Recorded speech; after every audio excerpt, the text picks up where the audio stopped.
You're watching 535. This is 535. You're watching 535. You're watching 535. You're watching 535. We're live from the Capitol, and 535 starts right now.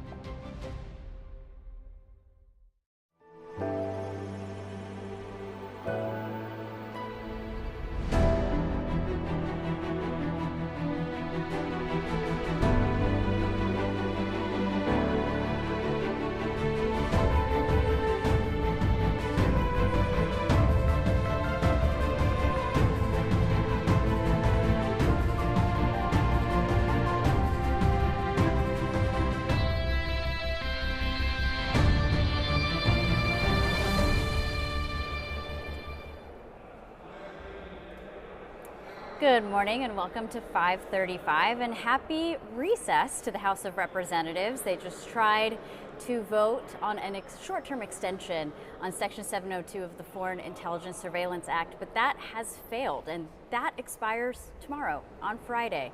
What is the Senate going to do about that? There's still a whole day to find out, but looks like even as the World Cup is about to kick off, this expiration is probably going to happen.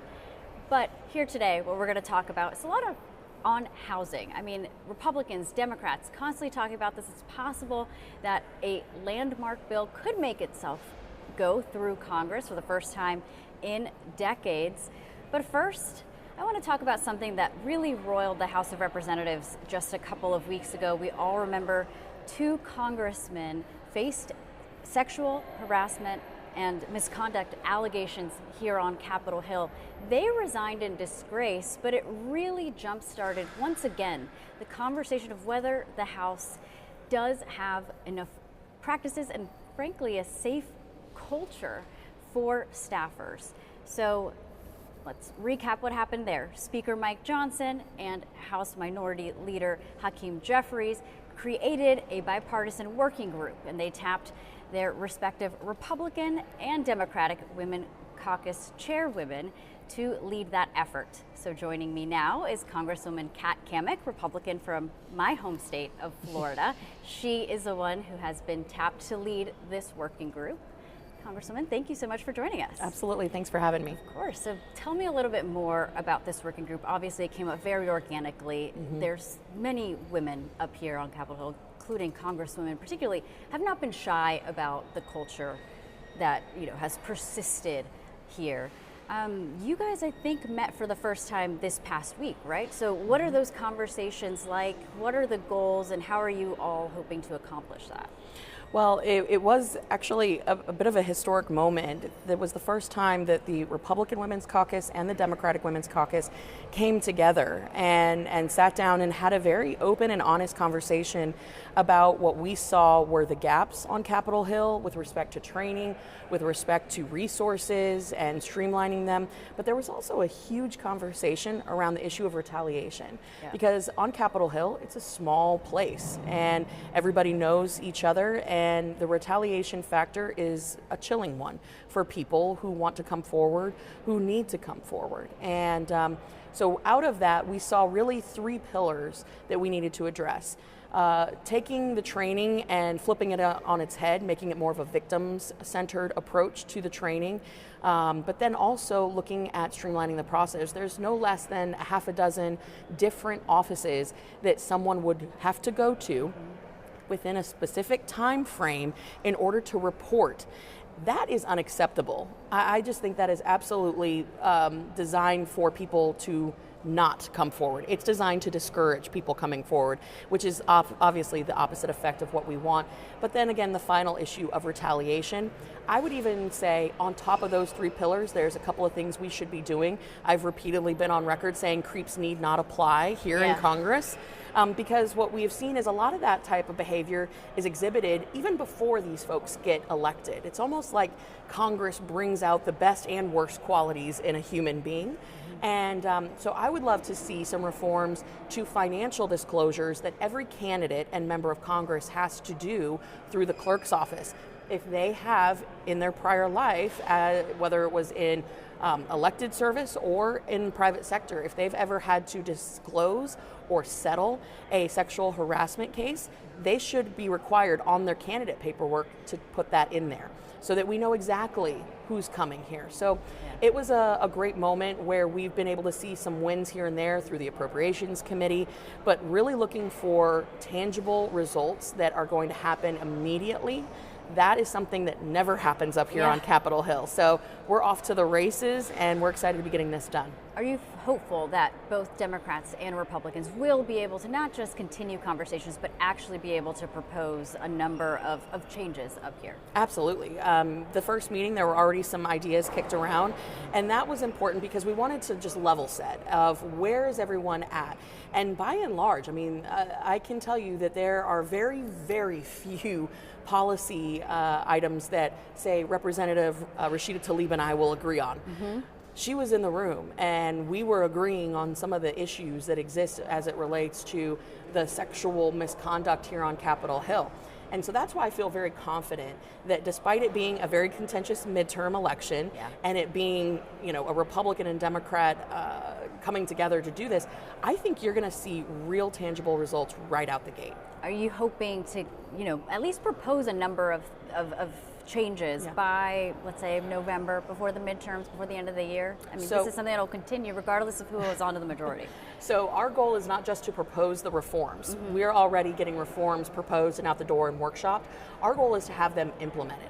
And we see this being something that you can handle in concert with our partners on House Administration and the Ethics Committee. That can be done without too much of a lift per se. Mm-hmm. But then you also have items that will require passage in HR form through the House. But the good news is that we are united on this front.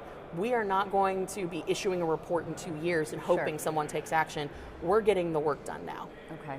So a lot of people have been critical and have just had their eyes on the House Ethics Committee. It's a very small one. It is bipartisan. It's like the only committee that's equal in number, split between Republican and Democrat. They have said that they have initiated 20 investigations for sexual harassment involving House members since 2017. You know, we saw Tony Gonzalez, a Republican, Eric Swalwell, a Democrat, both resigned just a couple of weeks ago. There are still reports of, most recently, Congressman Jimmy Gomez, a Democrat from California, potentially having inappropriate relationships with staffers up here on Capitol Hill. And there's also, on the Republican side, Corey Mills from Florida, who he himself has faced domestic abuse charges. I mean, what does that say? Of course, there's some lawmakers who have resigned in disgrace, largely because of reporting coming out first and foremost. There's still some members up here who have their own, as you mentioned, just sketchy past, made bad behaviors. I mean, are you all talking about what red lines should be before potentially punishing members? And also, if these members are still up here, is the culture really changing? Is it able to change? Absolutely. To the last question, can the culture change? Yeah. Absolutely, because we're the drivers of it. And it's honestly coming from a place of what are we willing to tolerate? Right now, on Capitol Hill, there is a force of members who are standing up and saying, I don't care if you're an R or a D, we are not going to tolerate this BS anymore. I think that is going to be really the strong impetus that gets this across the finish line. And you highlighted two members that are currently serving.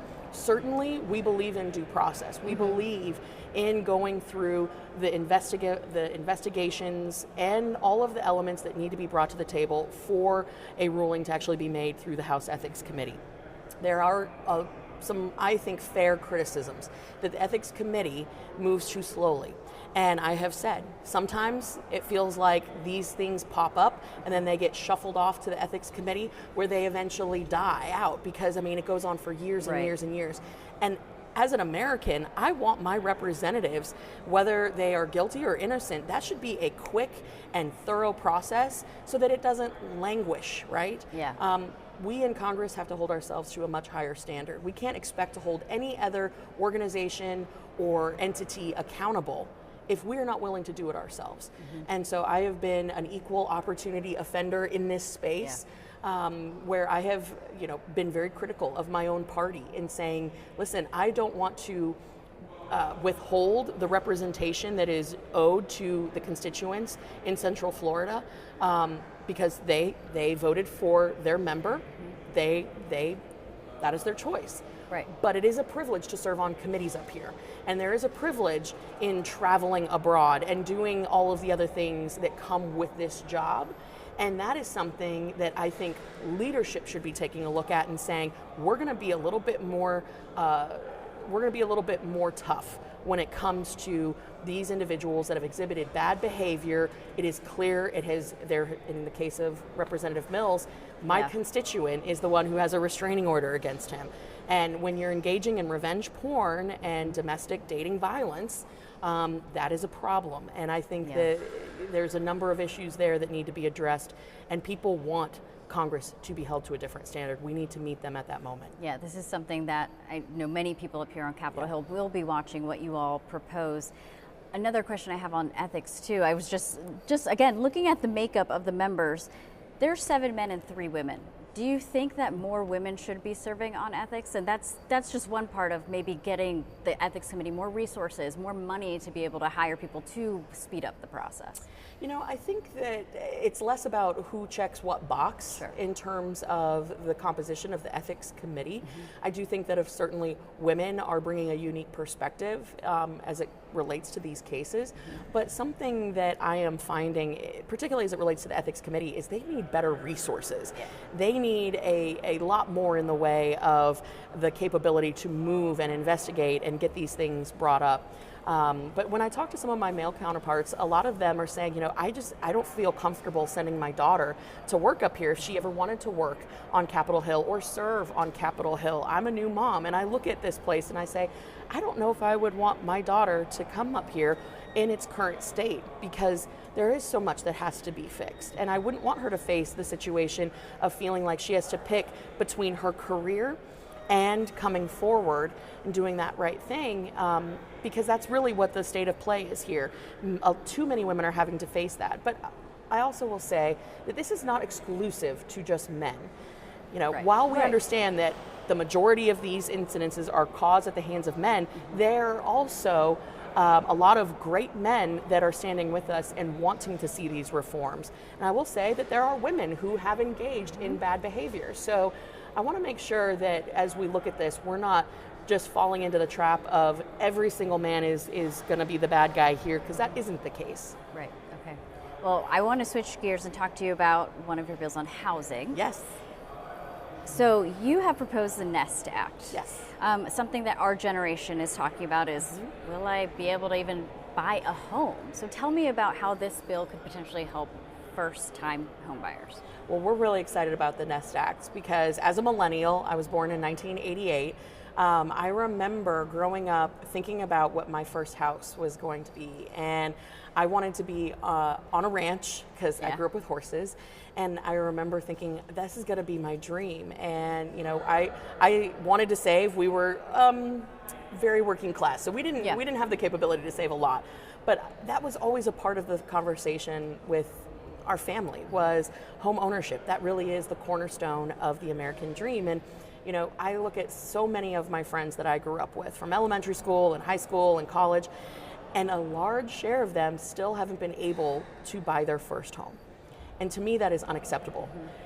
I believe that this bill, the NEST Act, will be a game changer. In fact, in some of the early preliminary studies that have been run on it, it could double the number of first-time home buyers in its first year after enactment, because what it does, it allows people to save for their first home tax-free. That, to me, it's simple, it's elegant, and it's a game changer. And people understand that. They hear that and they're like, wait, what? Exactly. I can do that? Exactly. Imagine how much faster you would be able to get into your first home, make that down payment, and we're aiming for that key 20%, because anyone who's bought a home knows that PMI could be probably the most annoying thing in the world.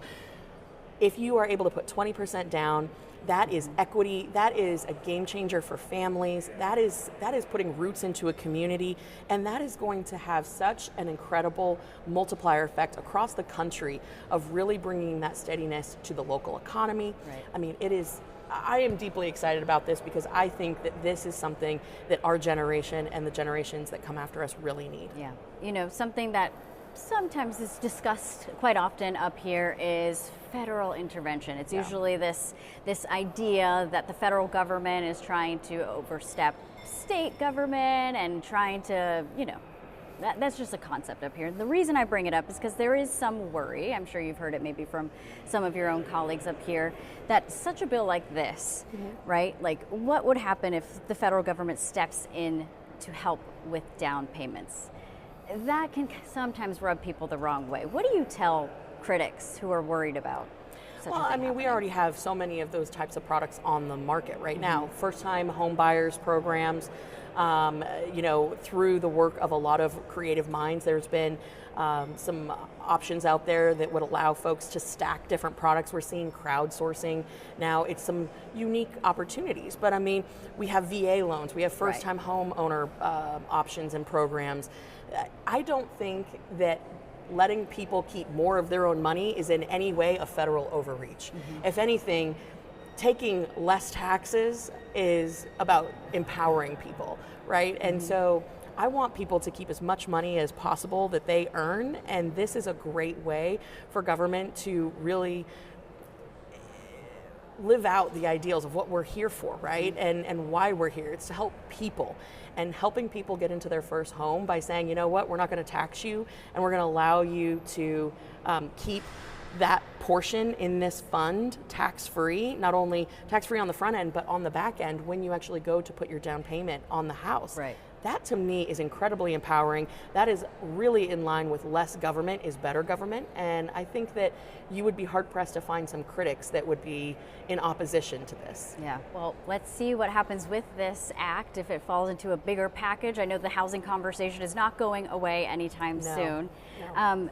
Only have a couple minutes with you, and since this is your first time with us, 5:35, 1 minute. So quick rapid fire question and answer. I will try. Let's see if we can do it. What is the best part about being in Congress? Or worst part? The best or the worst part? Ooh, okay.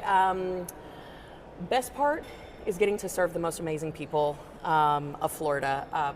Hands down, coolest thing ever, especially, is returning war medals to veterans that have earned them. That is cool. Yes. That is cool. Yes. What about the most difficult part? The most difficult part is the crap that my family has to go through with the death threats and and the time away. That's tough. Says a lot about the time that we're in right now. Yeah. If you could fix one thing, what would it be? The debt. Yeah. The national debt. If I were queen for a day and had a magic wand, I would wipe out the debt. Do you think Republicans have done a good job in their majorities trying to control that? No. There's a lot to do. Still a lot to do. Told you I was honest. Yeah. What is the best committee assignment? Energy and commerce, of course. Yeah. You guys do a lot there. A lot there. Who's your favorite person on the other side of the aisle? Jimmy Panetta. How come? Someone else has said that before, another Republican. Jimmy is a favorite pretty much of everyone because he is a genuinely good guy with a great heart. I think he's really always trying to work in the best interests of his constituents, and I respect that. Yeah. So when you are back in your district, you got a moment to yourself, how do you unwind? What's the best thing to do? I am a book nerd. Okay. I am such a book nerd. I probably could have built a library with all the fines and fees that I have accrued over the years in not returning books. But on a weekend, and I love it when it rains, I will just absolutely go through books like crazy. I love when it rains. I'm like cuddling up, also reading a book. What are you reading right now? I'm surprised you even have time. Sometimes I can't even read because there's so much going on. Book that I'm reading right now is The History of Russia. This is going to be really dry, sorry. And the biography on Churchill. Oh, interesting. Yeah, okay. I know. What is your favorite phrase uttered nowhere else but here on Capitol Hill? Thank you for your time and consideration, or thank you for your attention to this matter. Everyone is using that right now. Oh, interesting. Okay, yes, trending phrase. Well, it is because it's what the president, closes his tweets out with. Yeah. And I said that once back home, and glazed eyes. People were like, "Interesting way." Okay. I was like, okay. So August recess is upon us. Yes. What are you going to be doing? Working, absolutely working. But I will also say, in reference to what am I reading right now? Yes. the ACOTAR series needs to be reread. Okay. Because we have books 6 and 7 coming in short order. Okay. So maybe I should start that series. you then. haven't started ACOTAR? For shame. I know. You can't be a millennial woman and not read it. I know. Someone get her a Sorry. copy of the book. Yes. I need to get on that. I'll have August recess to pay attention to books once again. All right. Well, you not only have the ACOTAR series, but there's a whole nother Crescent City. We're going to have to talk about that afterwards. We can't talk about it. That is not safe for work. We cannot talk about that. Okay. Well, Congresswoman, thank you so much for joining. I hope you can come back to 535. Thanks for having me. Appreciate you. We'll be right back.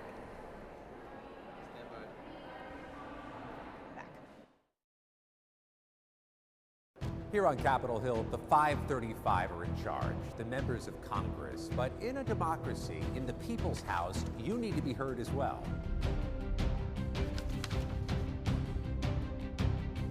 So if you have questions or comments or ideas, submit them to us at 535.news, because here with us, the floor is yours.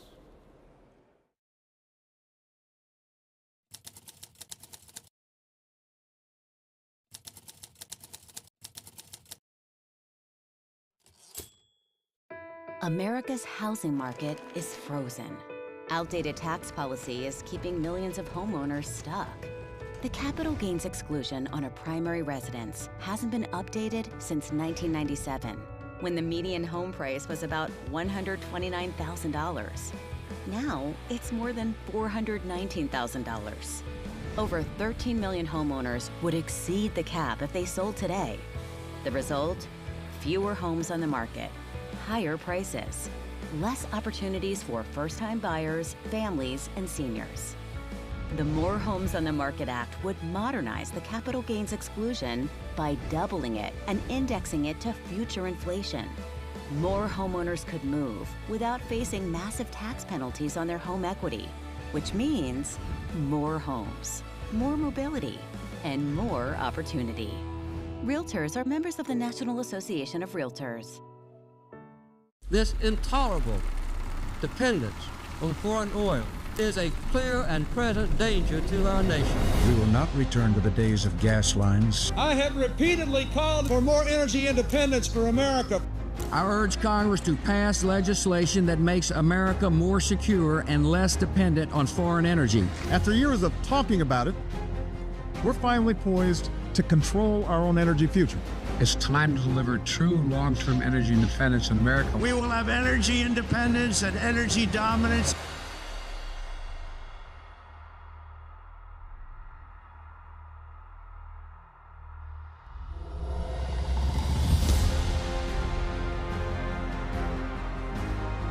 Lights on energy.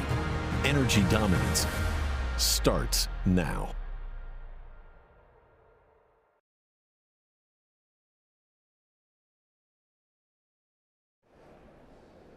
Welcome back to 535. I'm Brody Mullins here with Mike Levin. Good to have you on the show. Good to be here, Brody. It's your first interview here, right? Yes, it is. So for a white man from California, you have the most interesting backstory in Capitol Hill.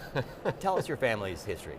So on one side of the family, you might guess my dad is Jewish American, Eastern European descent. Family originally from Chicago, moved to California after World War II. My grandpa served in World War II.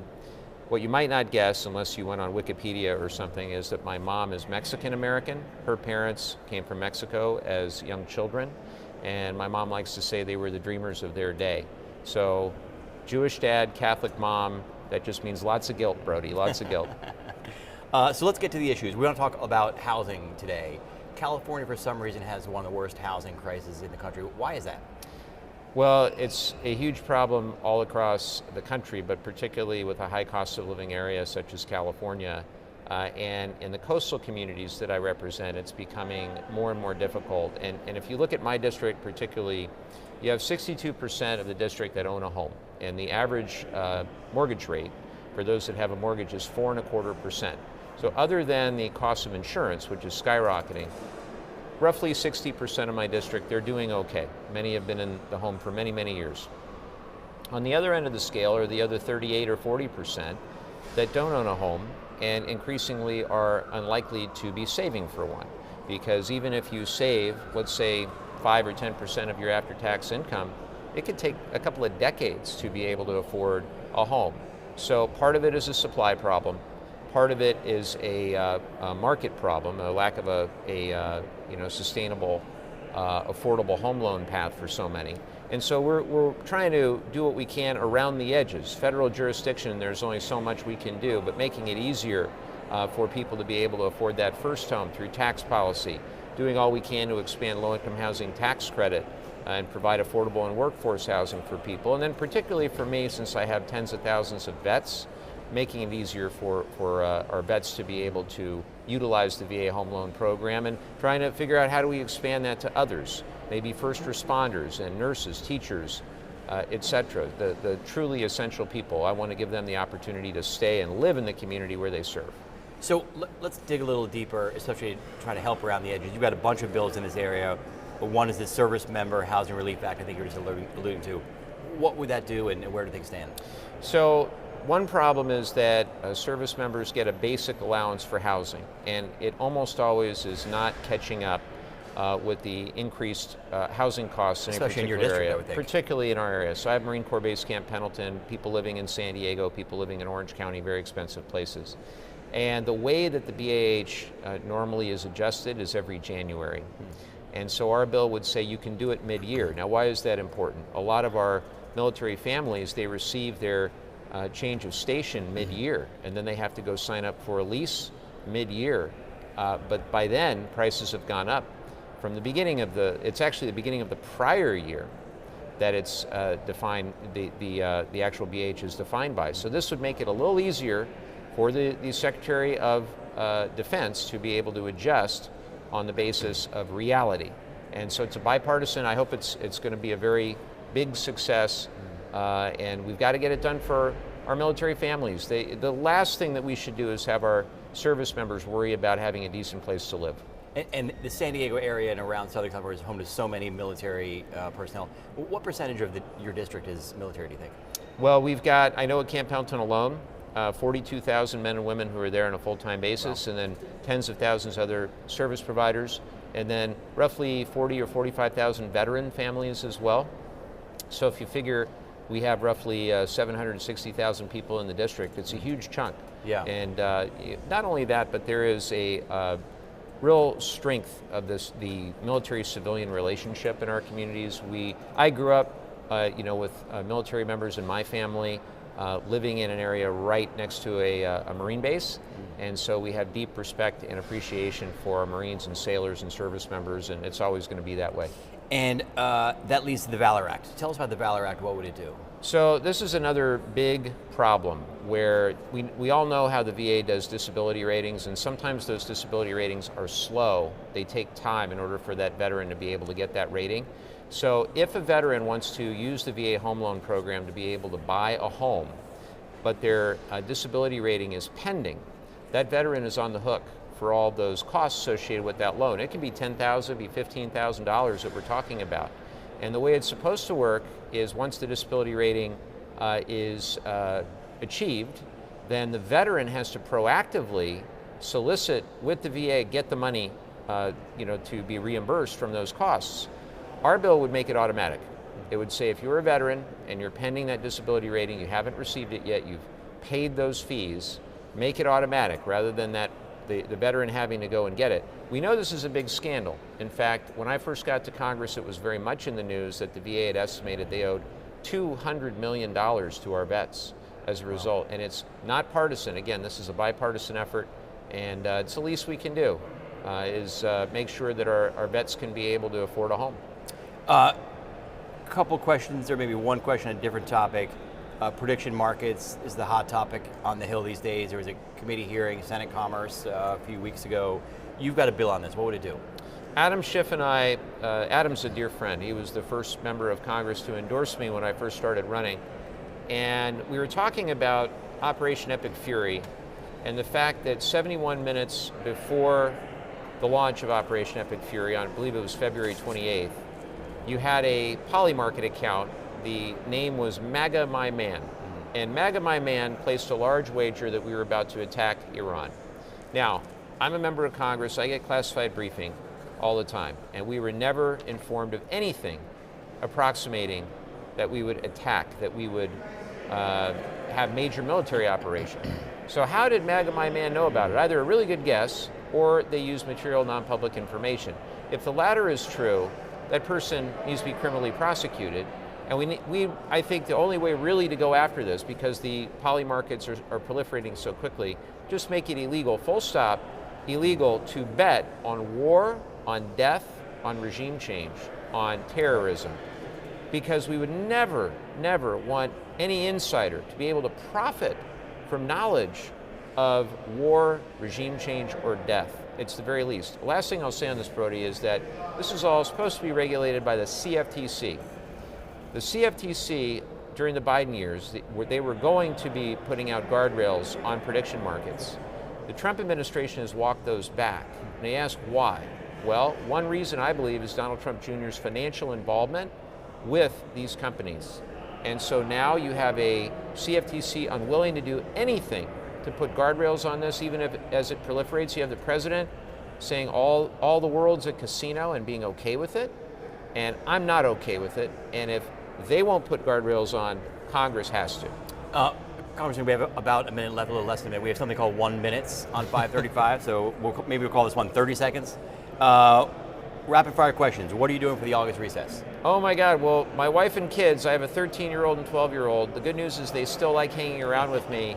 So for the first time in 8 years, we're going to take a very serious trip. So I'll be gone for a while, but then I'll be back for most of the month of August, and we're going to be working very hard in the district, doing what we always do, getting out the vote, making sure we connect with our new constituents in particular, and then leading on into Labor Day and the election. And last one, what is your favorite phrase that's uttered nowhere else but on Capitol Hill?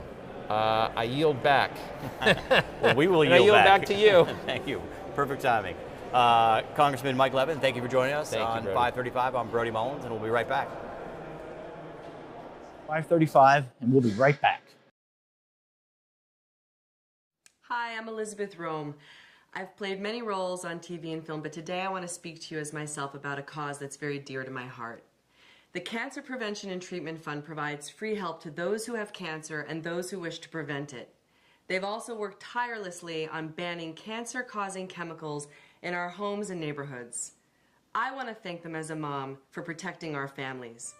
Please donate today at the Cancer Prevention and Treatment Fund at stopcancerfund.com.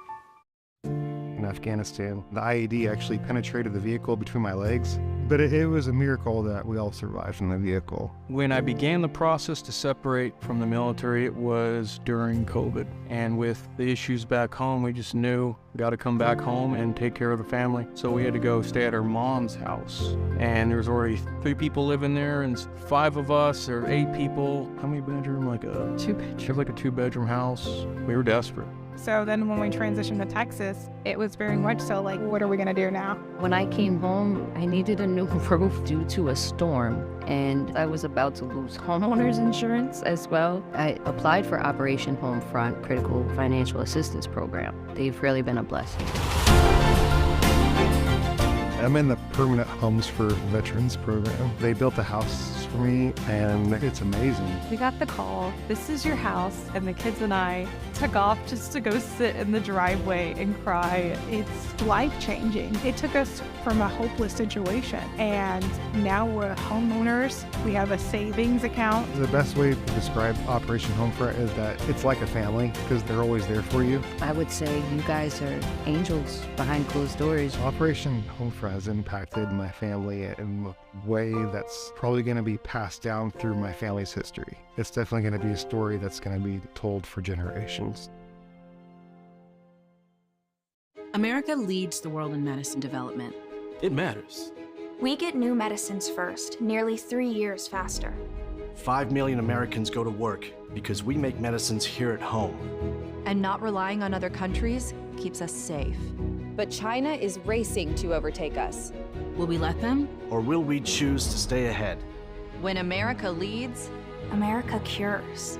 Let's tell Washington to keep us in the lead.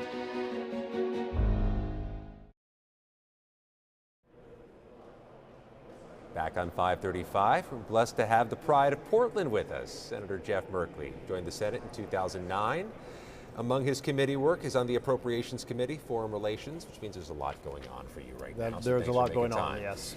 Your legislation seeks to better protect people from these prediction markets, which our kids now know about, which are now infiltrating sports, infiltrating politics and business. What do you want to change, or what do you want to safeguard against? Well, there are really two aspects of this.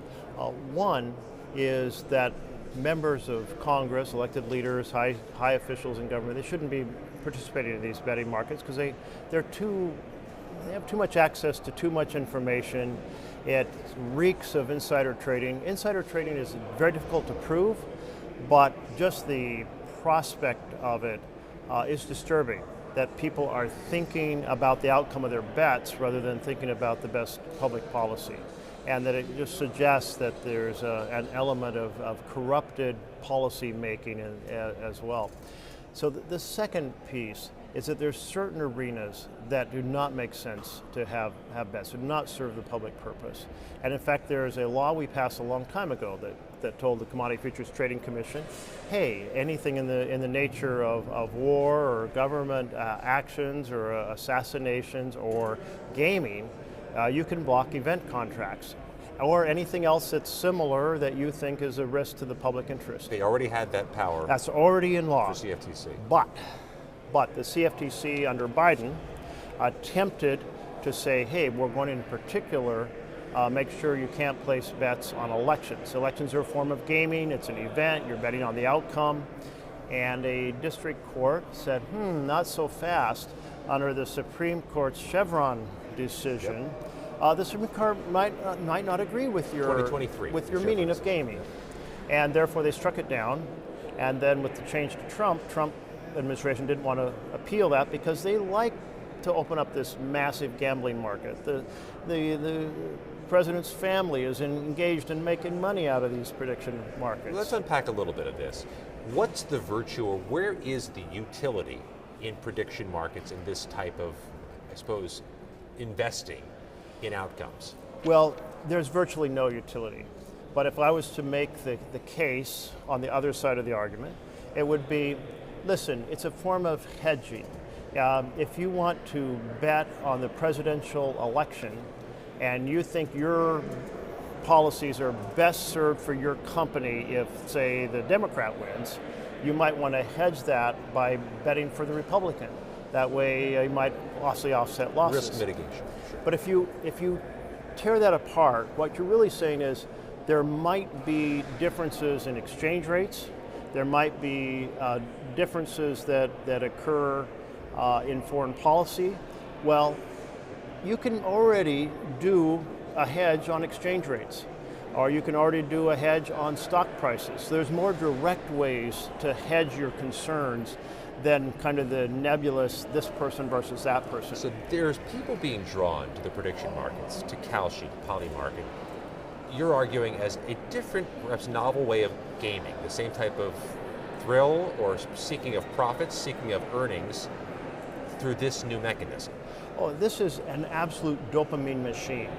I mean, it's like, oh wow, I can bet on whether the president of that country will still be in office in 3 months, and I think I have some knowledge about that, or I can bet on how long a player will be on the floor, or whether he'll make his next free throw, or everything in the universe. And so, especially we're seeing for teenage boys, this is an absolutely compelling opportunity to talk with their colleagues, their friends, and say, well, you're placing that bet, I'll bet on the other side of that, or I'll do this, or what was your outcome? Oh, I made some money. You always talk about when you make the money, you don't lose the money.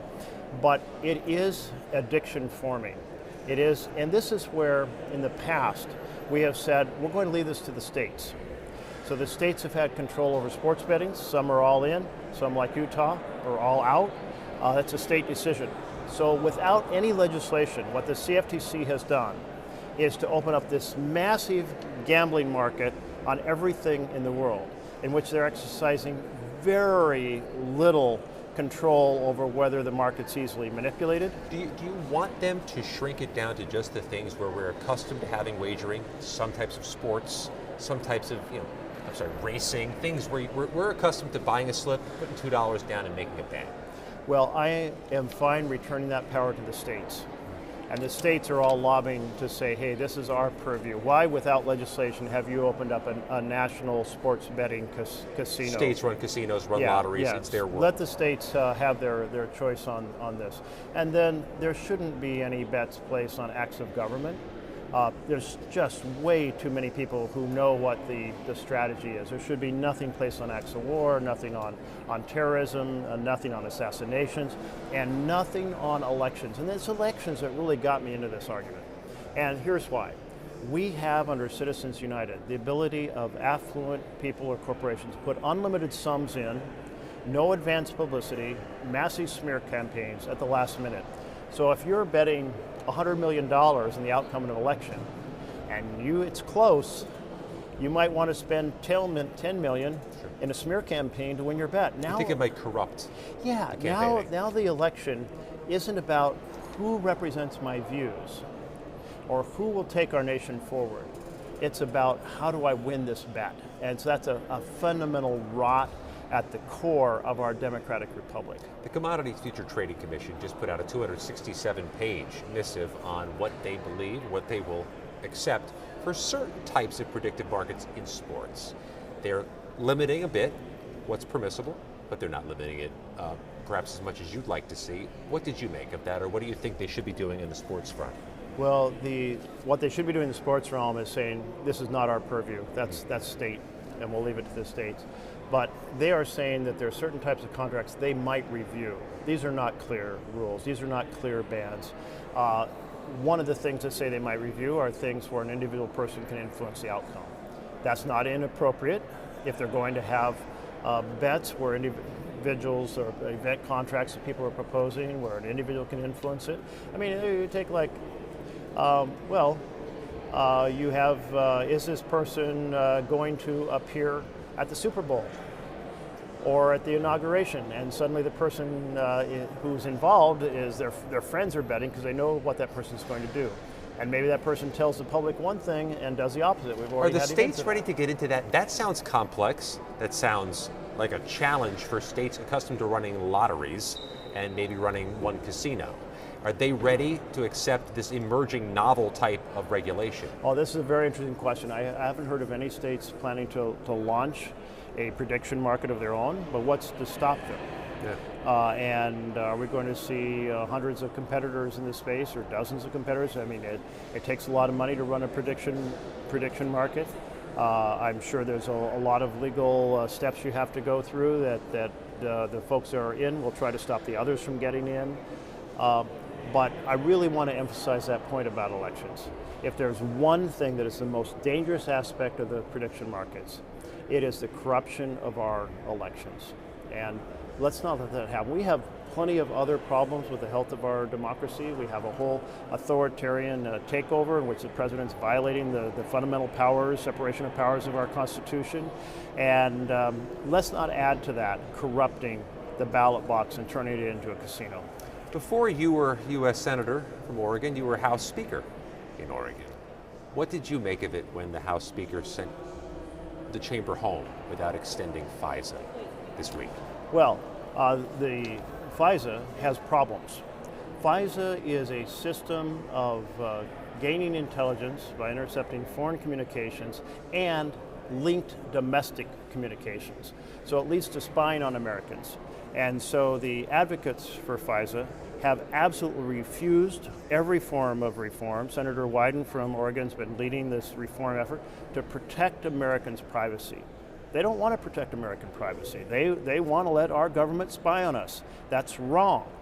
It's absolutely wrong. So the House Speaker says it'd be a calamity to let it go down well, with national listen, security. The House Speaker should protect the privacy of Americans and adopt these reforms, and they can continue with their interception of foreign communications. Is that the same holdup you think your colleagues have, or are they more concerned about the nominee for Director of National Intelligence, Oh, well, that's Bill a whole Pulte? other story. Now even the folks who have supported FISA without reform are saying hell no, because you have a president who in a very undemocratic fashion has an enemies list.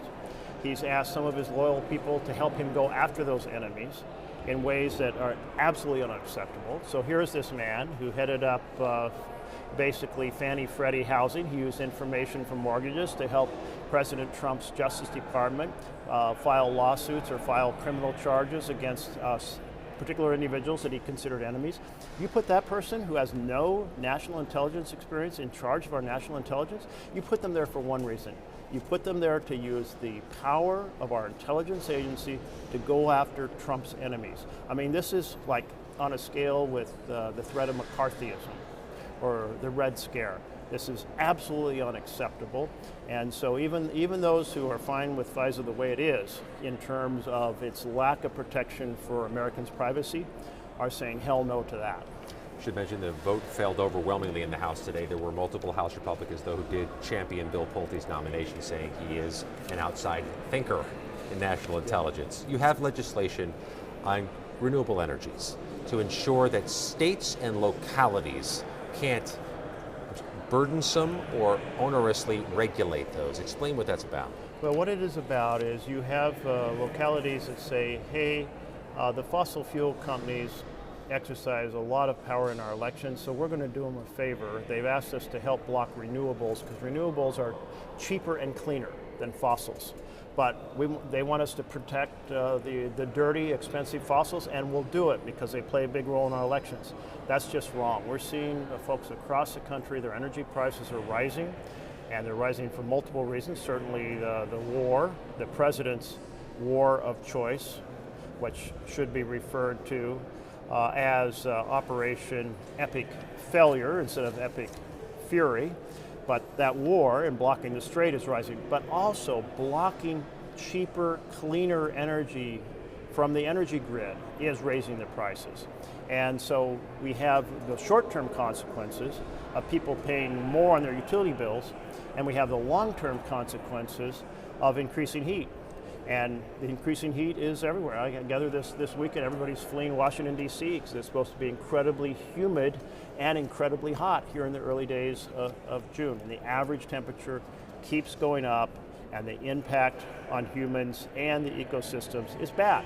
So why would you support this double damage? We say Lindsey Graham today did support what the president's doing an escalation in Iran, but that's going to be an issue you're going to be navigating as a Senate indefinitely, it seems. Well, it's so important to recognize that this was a war that the president first said, we have to go to war because Israel's going to war. And so it was Netanyahu being the tail that wagged the American dog. And then he said, well, it's to extract nuclear materials, enriched nuclear materials. Those are still buried deep underground as they have been since the earlier attack on Iran.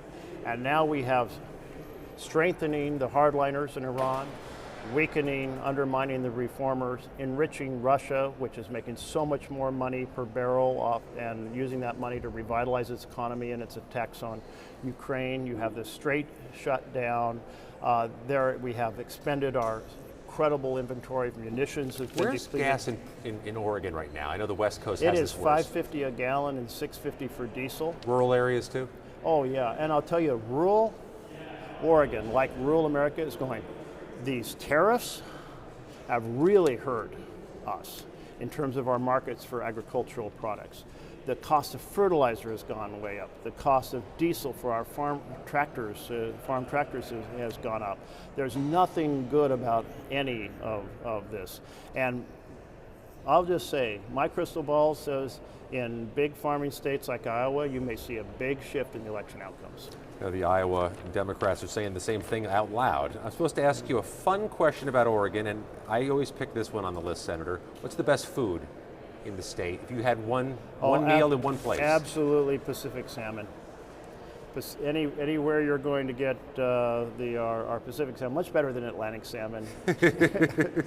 Can you come to Oregon, come and explore paradise, because it is the most extraordinary place in the universe. Senator Jeff Merkley, thanks for giving us so much time. We appreciate that. Congress is coming up on 535. Stand by.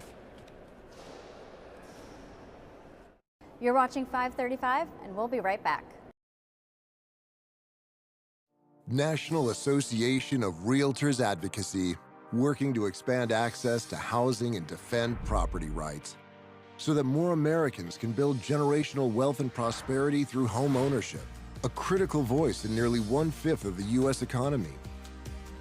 Supporting 2 jobs for every single-family home sold, and generating more than $760 billion of property tax revenue for state and local governments each year. Realtors are members of the National Association of Realtors. I enlisted as a medic to be there to help my patients, and after an injury, I found myself as a patient. I experienced post-traumatic seizures. Depression is a big one that comes along with it, PTSD. So I pursued my PhD in neuroscience and regenerative medicine. The coalition has helped fund my academic pursuits. They genuinely care about helping the vet in whatever way that they can. Through supporting the coalition, you're supporting some of the veterans that have the biggest needs. Visit saluteheroes.org to learn more.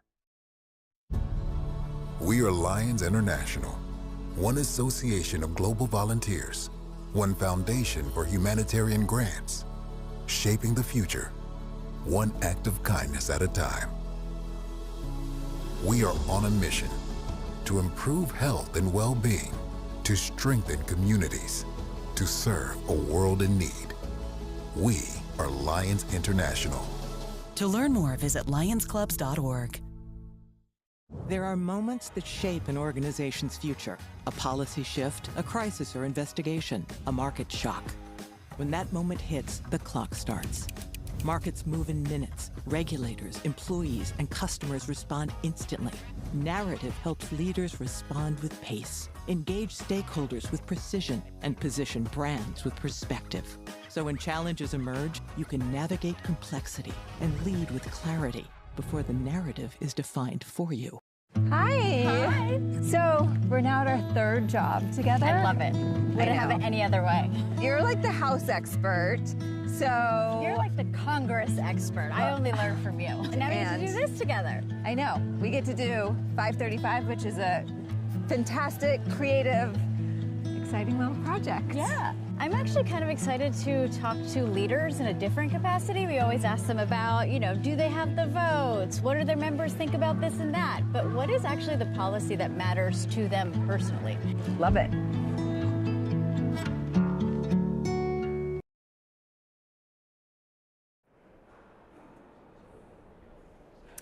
Welcome back to 535. I'm Leanne Caldwell with Puck News, and I am joined by the ranking member of the Judiciary Committee, Congressman Jamie Raskin. Congressman, thanks for being here. Hello, Leanne. It's good to be with you. Yeah, you too. A lot of news today. If we could start with FISA. Yes. The House just voted on a short-term FISA extension. It did not pass. It needed 2/3. Talk to me about where Democrats stand, where you stand, why you voted against this. Sure. I mean, it needed 2/3. Speaker Johnson didn't even get a majority, which means he lost a lot of Republican votes. He lost 19 Republican votes. So it was 218 to 198. It wasn't close, and he didn't get close to what he needed on suspension. So, look, we actually have a robust bipartisan majority for what needs to be done here, which is we need to reauthorize Section 702 of FISA, and we need to respect the Constitution, which says that you need probable cause in a search warrant issued by an independent judge, a magistrate, before you search the personal communications of U.S. people. We could talk about compromising, so maybe we don't need an actual search warrant, but you need to have a judge involved. This can't just go through Kash Patel and now Bill Pulte, who has specialized in pouring through the private home mortgage records of U.S. citizens to try to make cases against them. He did that with Adam Schiff, and he did it with Letitia James, and he did it with James Comey. That's the guy they've now put in charge as Director of National Intelligence. So that's not going to work. What's happening here is that Speaker Johnson is not listening to his members on either side of the aisle. He's listening to the White House. And that's not how you legislate, and that's a recipe for disaster and unsuccess, the kind of thing we just saw. I was with Nancy Pelosi when that vote came down. We never saw votes like that when Nancy Pelosi was Speaker, where the Speaker would actually put a vote on the floor, trying to get 2/3 of the chamber and then not even get a majority, not even get his own, her own members. That's probably why he did it under suspension, so that, because he knew he wouldn't even be able to get a majority to pass, I'm assuming. That's right. So is your issue today on the short-term extension, is it about the fact that there are not enough checks and balances, and is it about Trump's appointment of Bill Pulte to lead this in the interim? Well, I think both of them figure into the defeat of their attempt to kick the can down the road once again. Remember, when they first did it, they never consulted the Democrats, and they didn't consult their own members on the Judiciary Committee or in other parts of the Republican conference. They just did what Donald Trump and Stephen Miller presumably wanted them to do. They called us in at 1:30 in the morning, and we blew the whistle on the fact that for the first time, their language would have created the right to target the communications of U.S. citizens.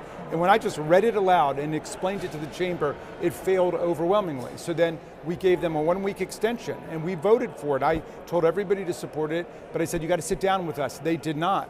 They did not caucus with us. So then they came back again.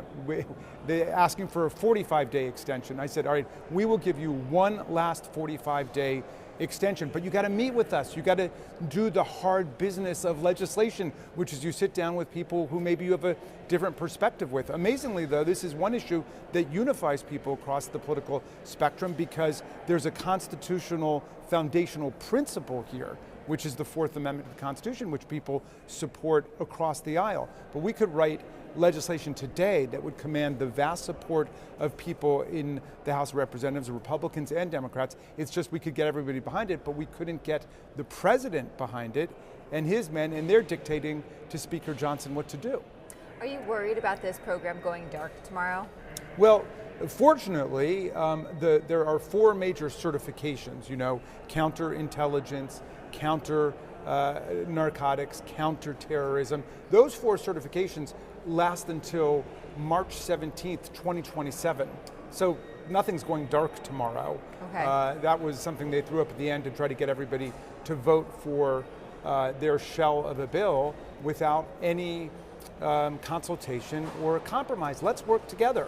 I repeat my invitation to the Speaker. We used to serve together in the Judiciary Committee. We used to talk all the time. We used to do stuff together. Why doesn't he just sit down with us and let's come up with a bill that is actually in the interest of the American people, that suits the preferences of people in Congress, not people in the White House? There's often a tension between members of the Intelligence Committee and Judiciary Committee on this issue of FISA. Intelligence sees it purely through an intelligence perspective. Judiciary often sees it through a civil liberties, a rights perspective. That's right. And so can you talk a little bit about how, what's so remarkable about this last vote was the lead Democrat on the Intelligence Committee, Congressman Himes from Connecticut, voted with us to say, no, we're not going to kick the can down the road to give you more time not to negotiate with us to create such a crisis that everybody finally just caves in to Donald Trump. We want real FISA Section 702 legislation that is consistent with the values and the interests of the American people. Where does this go next? Where do you think? Look, you know how Winston Churchill said that you can always count on Americans to do the right thing once they've tried everything else first? I think it's the same thing with Speaker Johnson. He's tried everything else. He's tried to talk to Donald Trump and Tulsi Gabbard and Kash Patel and everybody in the White House. Talk to your own members. That you can see from this vote exactly where a robust bipartisan majority is. We got, I think it was 218 votes.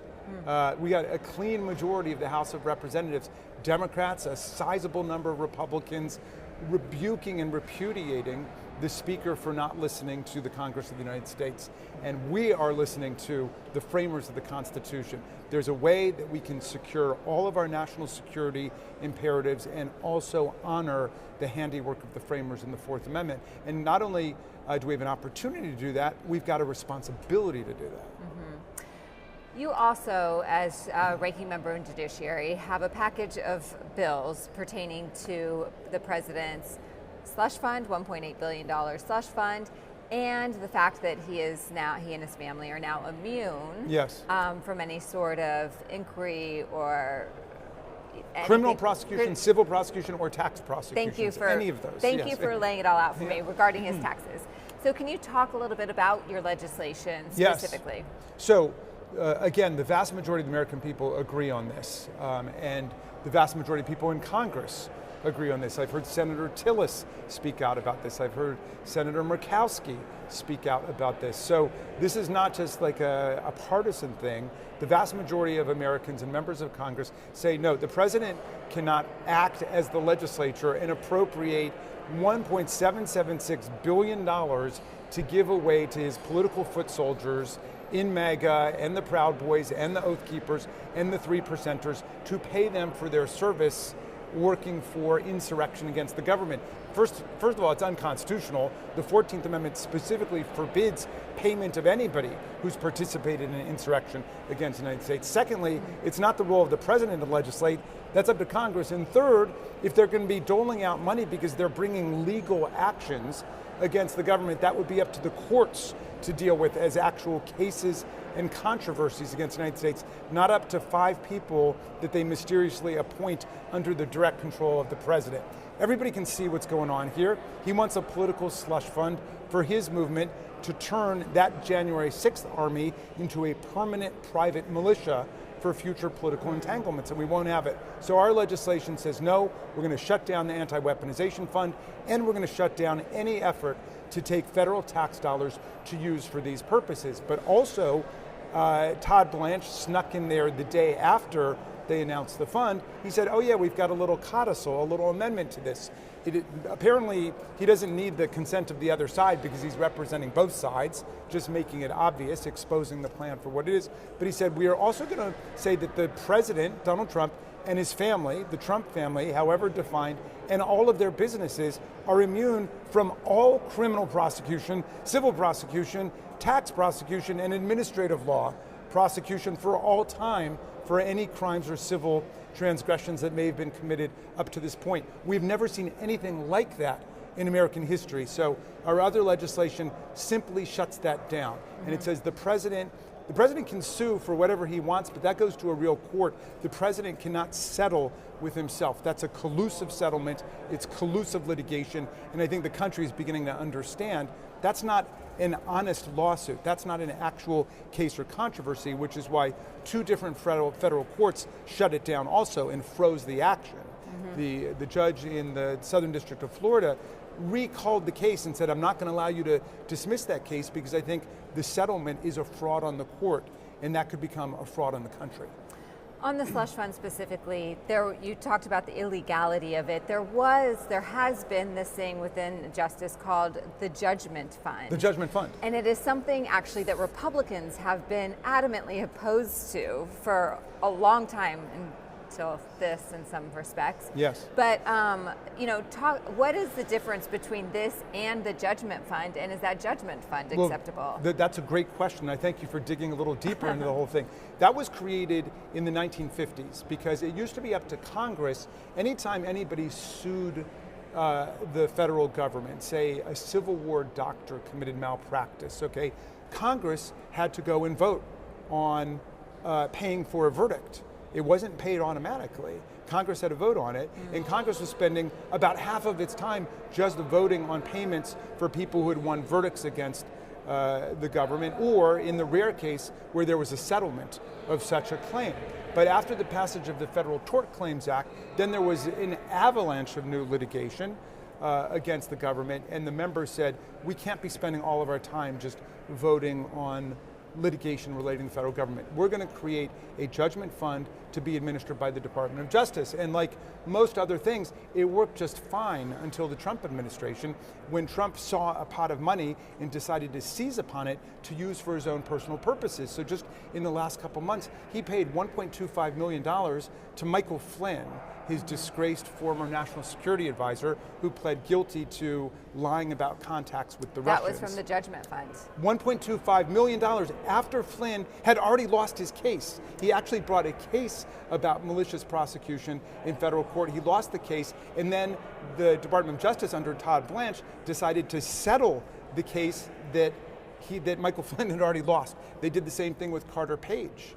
So if you've got a real case, you bring that case in court, but now the word is out on the street in MAGA land, just go directly to Donald Trump and he will cut a deal with you. Enrique Tarrio the head of the Proud Boys has said he doesn't need the weaponization fund. He's going to get his millions of dollars directly from the judgment fund. So that's why our legislation doesn't just deal with this so-called weaponization fund in the settlement, it deals with the judgment fund itself, trying to shut down all of these fraudulent settlements for January 6 insurrectionists and convicted criminals. I mean, if you're giving out $1.25 million to everybody in the country, give it to everybody in the country. Don't just give it to the convicted criminals who stormed the Capitol and tried to overthrow our election. Yeah, where does the judgment fund get its money?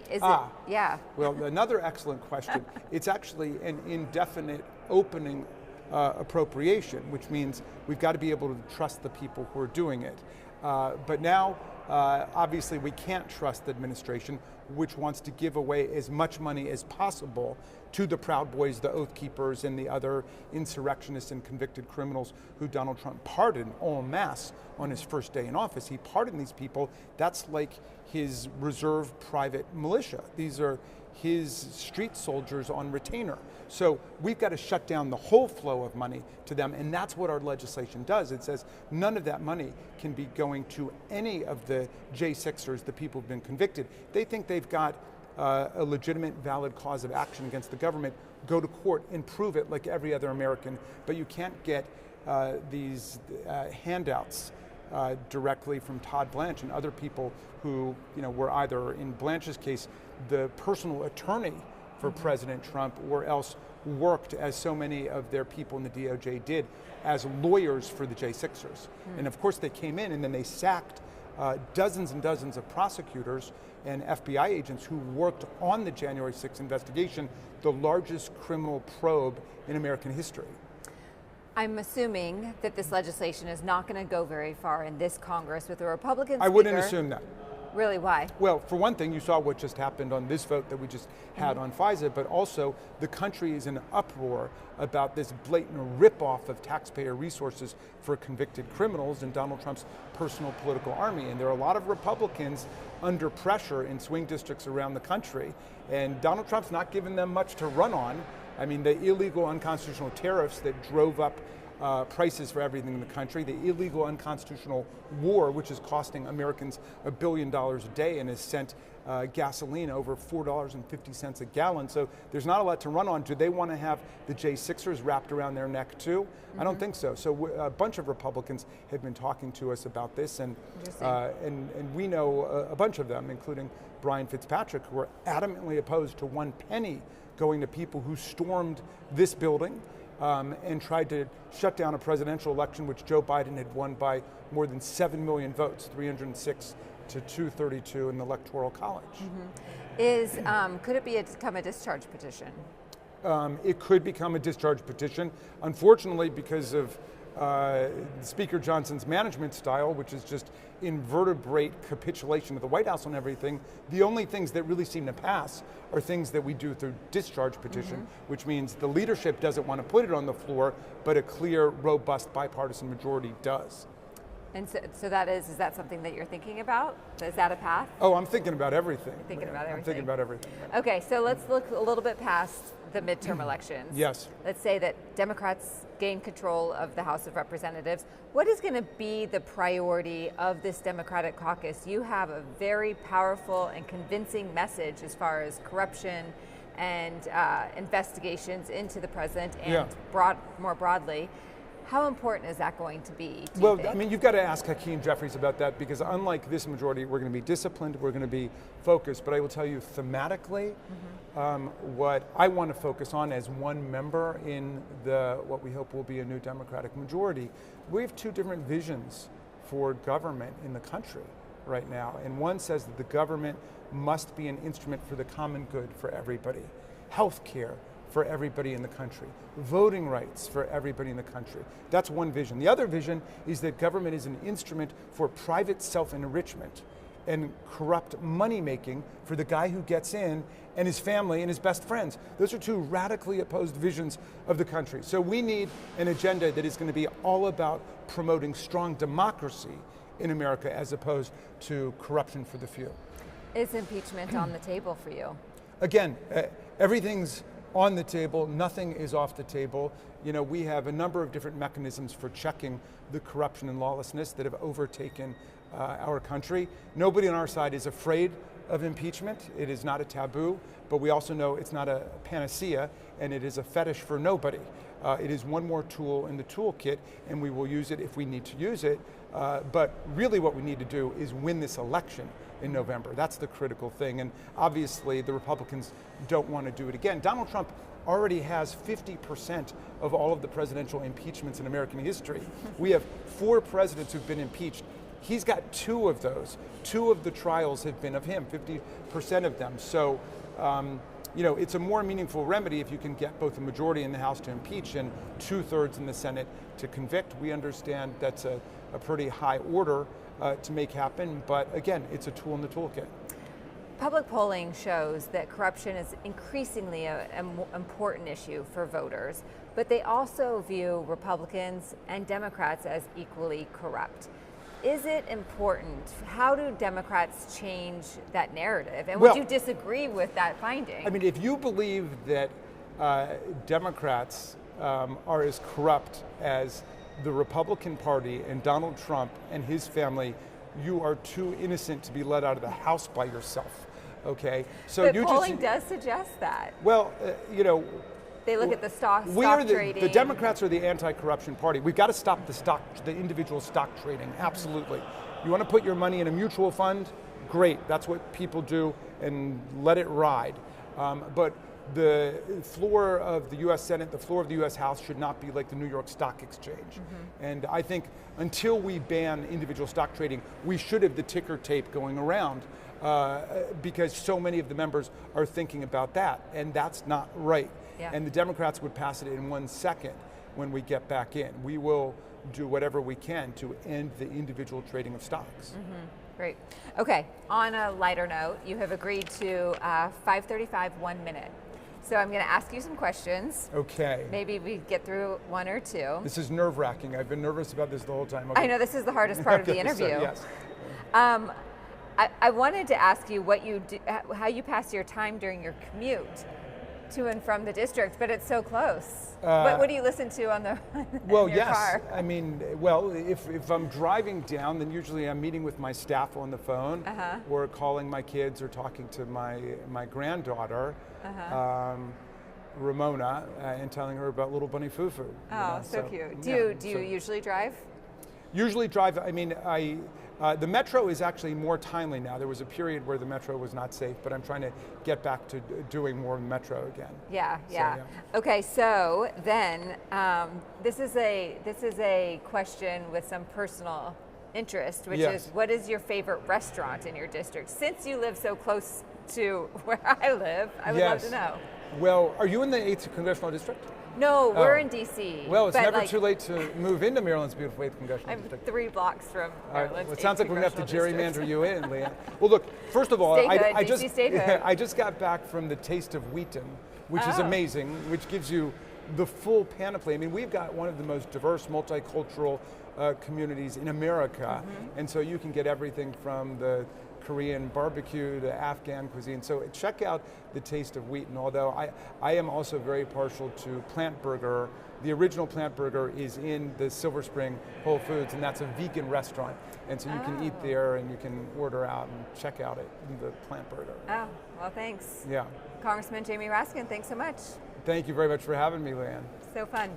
And thanks for watching 535. Don't go away. We will be right back.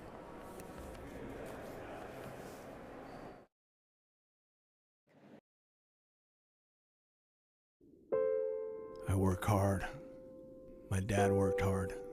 That's where I got it from. What I take home is my future and my kids' future. And if I can invest in companies, they're going to reflect my principles, what I believe in. So why would those companies hire outside people to tell them to embrace principles I don't believe in? Congress must protect the financial future of Americans from the foreign-owned duopoly that answers to no one. He is what your show is called, The Decider. It's Washington's hottest new show, and it has the Beltway buzzing. Americans, they know BS when they see BS. Pulitzer Prize-winning journalist Brody Mullins. Is this era ending and is a new era beginning? And veteran strategist Lisa Camuso Miller. Have you ever had to tell a client no? Talk to the biggest and most influential players. We wanted $1 million. He said done. Rewriting the rules of influence. Business is going to be on the ballot. Congress needs to do their job. They become lapdogs rather than watchdogs. The people who never talk. That's such a good question. Talk to them. It was kind of fun, actually. It's Washington's only show by and for insiders. Welcome to the Deciders. Watch weekly right here on 535. Hi, I'm Elizabeth Rome. I've played many roles on TV and film, but today I want to speak to you as myself about a cause that's very dear to my heart. The Cancer Prevention and Treatment Fund provides free help to those who have cancer and those who wish to prevent it. They've also worked tirelessly on banning cancer-causing chemicals in our homes and neighborhoods. I want to thank them as a mom for protecting our families. Please donate today at the Cancer Prevention and Treatment Fund at stopcancerfund.com. America leads the world in medicine development. It matters. We get new medicines first, nearly 3 years faster. 5 million Americans go to work because we make medicines here at home. And not relying on other countries keeps us safe. But China is racing to overtake us. Will we let them? Or will we choose to stay ahead? When America leads, America cures. Let's tell Washington to keep us in the lead. You're watching 535. This is 535. You're watching 535. You're watching 535. You're watching 535. We're live from the Capitol, and 535 starts right now.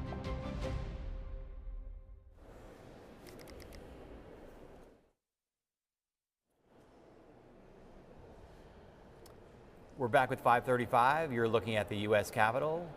We are here inside the Rotunda with Jeff Freeman, President and CEO of U.S. Travel. Thanks for joining us. Thanks for having me. It's good to be here. Let's start with your membership, your industry. Tell us the state of play of the U.S. travel industry overall. You know, we represent the totality of the travel industry, all the theme parks, the airlines, cruise lines, hotels, everybody across the industry. They're all focused on how do we increase travel to and within the United States. These are fascinating times when it comes to travel. The demand is still there. You know, post-pandemic, people value travel. They value experiences. They want to create memories. The problem is, frankly, the many, many ways that Washington is getting in the way. You know, domestically, we've thrown government shutdowns at people, which put TSA and air traffic control into question. We see surging fuel prices, which obviously makes both driving and flying more expensive. Given the various trade wars, we've just created this uncertainty in the economy. People want to travel. The affluent are traveling. Everybody else is a little bit tenuous. International is probably where the problems are even bigger. The United States was the only country in the world last year to see a decline in international visitation. We welcomed 11 million fewer people last year than we welcomed in 2019. Global travel grew by 10% last year and it declined by 5% into the United States. And that's all U.S. policy driven, you think? I mean, I think there are a variety of factors, right? The dollar is strong in the U.S. and it makes it expensive for some people to come. If you're coming from Asia, you still can't fly over Russian airspace because of the war in Ukraine. But no doubt there are real U.S. policy concerns. Canada has basically written us off. We saw a more than 20% decline in Canadian travel to the United States, largely due to some of the rhetoric and the trade issues there. When you look at Europe, there's a lot of fear about policies that have either been passed or discussed but not yet implemented. You know, two of those that come to mind, and the House did this to us last year. They created a new $250 fee for everybody that needs a visa to come into the United States. It makes the U.S. the world's second most expensive country to try to come to. I don't understand. We want people to come, put their money into the U.S. economy, not give that money to the U.S. government. So that fee is a big concern. The other one that's a big concern is Customs and Border Protection has now proposed that when you fill out the forms coming into the U.S., we want 5 years of your social media history. We want your extended family's contact information. The crazy one, we want the ability to collect your DNA upon arrival.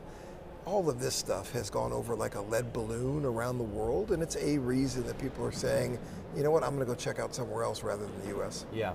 So let's break down those issues sort of one at a time. The policies that are making things worse.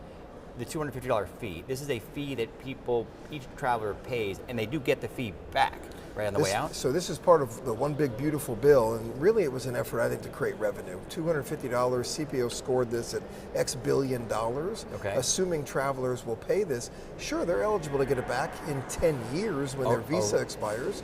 You tell me, what evidence do we have that the U.S. is a bank, that they're going to hold this money? Are we collecting interest for these foreign travelers?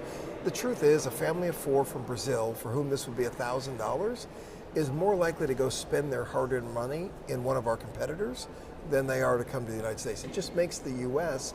less attractive as a destination. Sure. So in general, foreign travelers feel like it's costing them too much to come in, and they may not get in.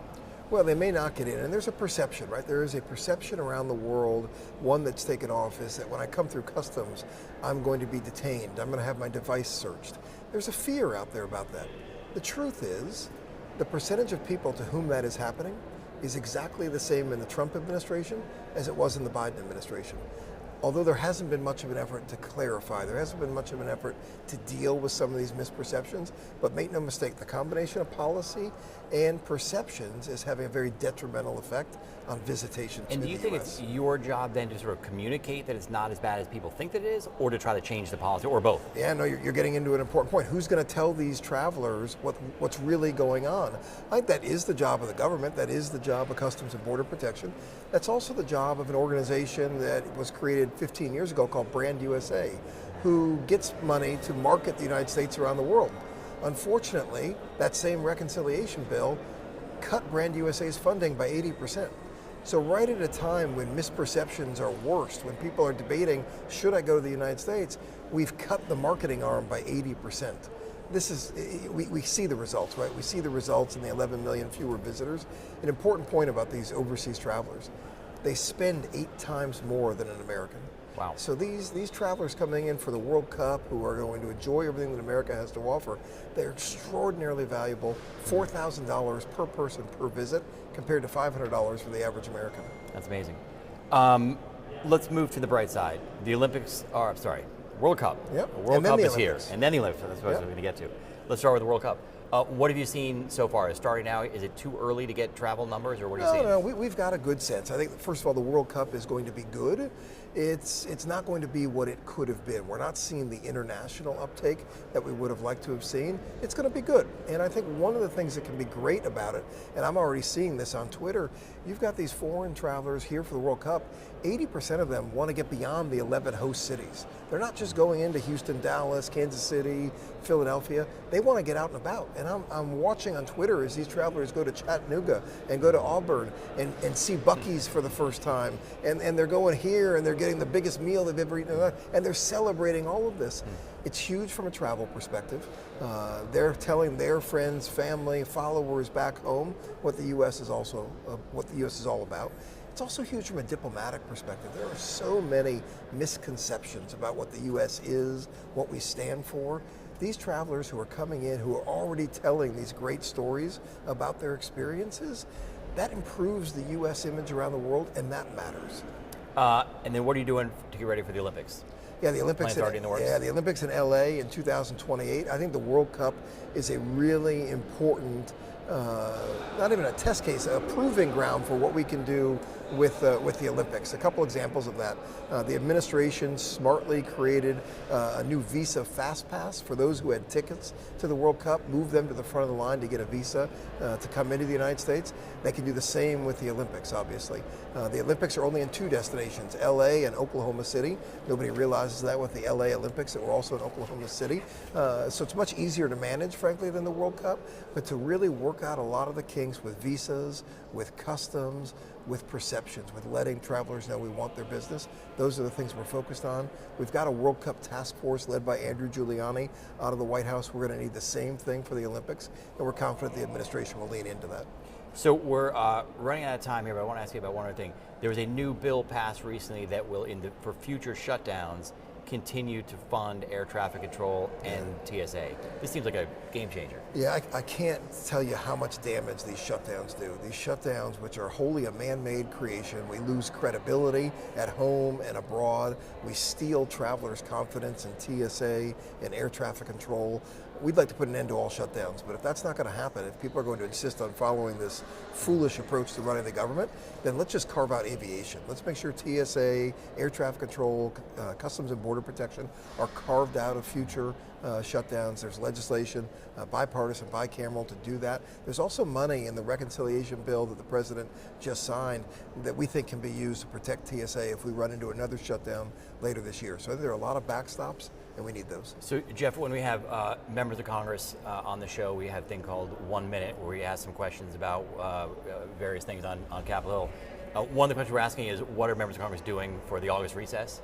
It seems like it'd be a shame for me to not ask the head of the U.S. Travel Association, what are you doing for the August recess? What are your travel plans? Yeah, August is actually a really busy time for us in terms of conferences, in terms of America 250. We'll be in Philadelphia, continuing some of the America 250 effort. We'll be out there kind of spreading the gospel in terms of the value of travel. It's an important time for us to be back in the districts, building new congressional champions, making sure more people here are aware of how their decisions affect the travel process to and within the United States. Jeff Freeman, President and CEO of U.S. Travel Association. Thanks for joining us. Thank you, I'm Brody Mullins. We'll be back in a minute on 535. You're watching 535, and we'll be right back. In Afghanistan, the IED actually penetrated the vehicle between my legs, but it was a miracle that we all survived in the vehicle. When I began the process to separate from the military, it was during COVID. And with the issues back home, we just knew we got to come back home and take care of the family. So we had to go stay at our mom's house. And there was already 3 people living there, and 5 of us, or 8 people. How many bedroom? Like a 2-bedroom. It was like a 2-bedroom house. We were desperate. So then when we transitioned to Texas, it was very much so like, what are we gonna do now? When I came home, I needed a new roof due to a storm, and I was about to lose homeowners insurance as well. I applied for Operation Homefront Critical Financial Assistance Program. They've really been a blessing. I'm in the Permanent Homes for Veterans program. They built a house for me, and it's amazing. We got the call, this is your house, and the kids and I took off just to go sit in the driveway and cry. It's life-changing. It took us from a hopeless situation, and now we're homeowners. We have a savings account. The best way to describe Operation Homefront is that it's like a family, because they're always there for you. I would say you guys are angels behind closed doors. Operation Homefront has impacted my family in a way that's probably going to be passed down through my family's history. It's definitely going to be a story that's going to be told for generations.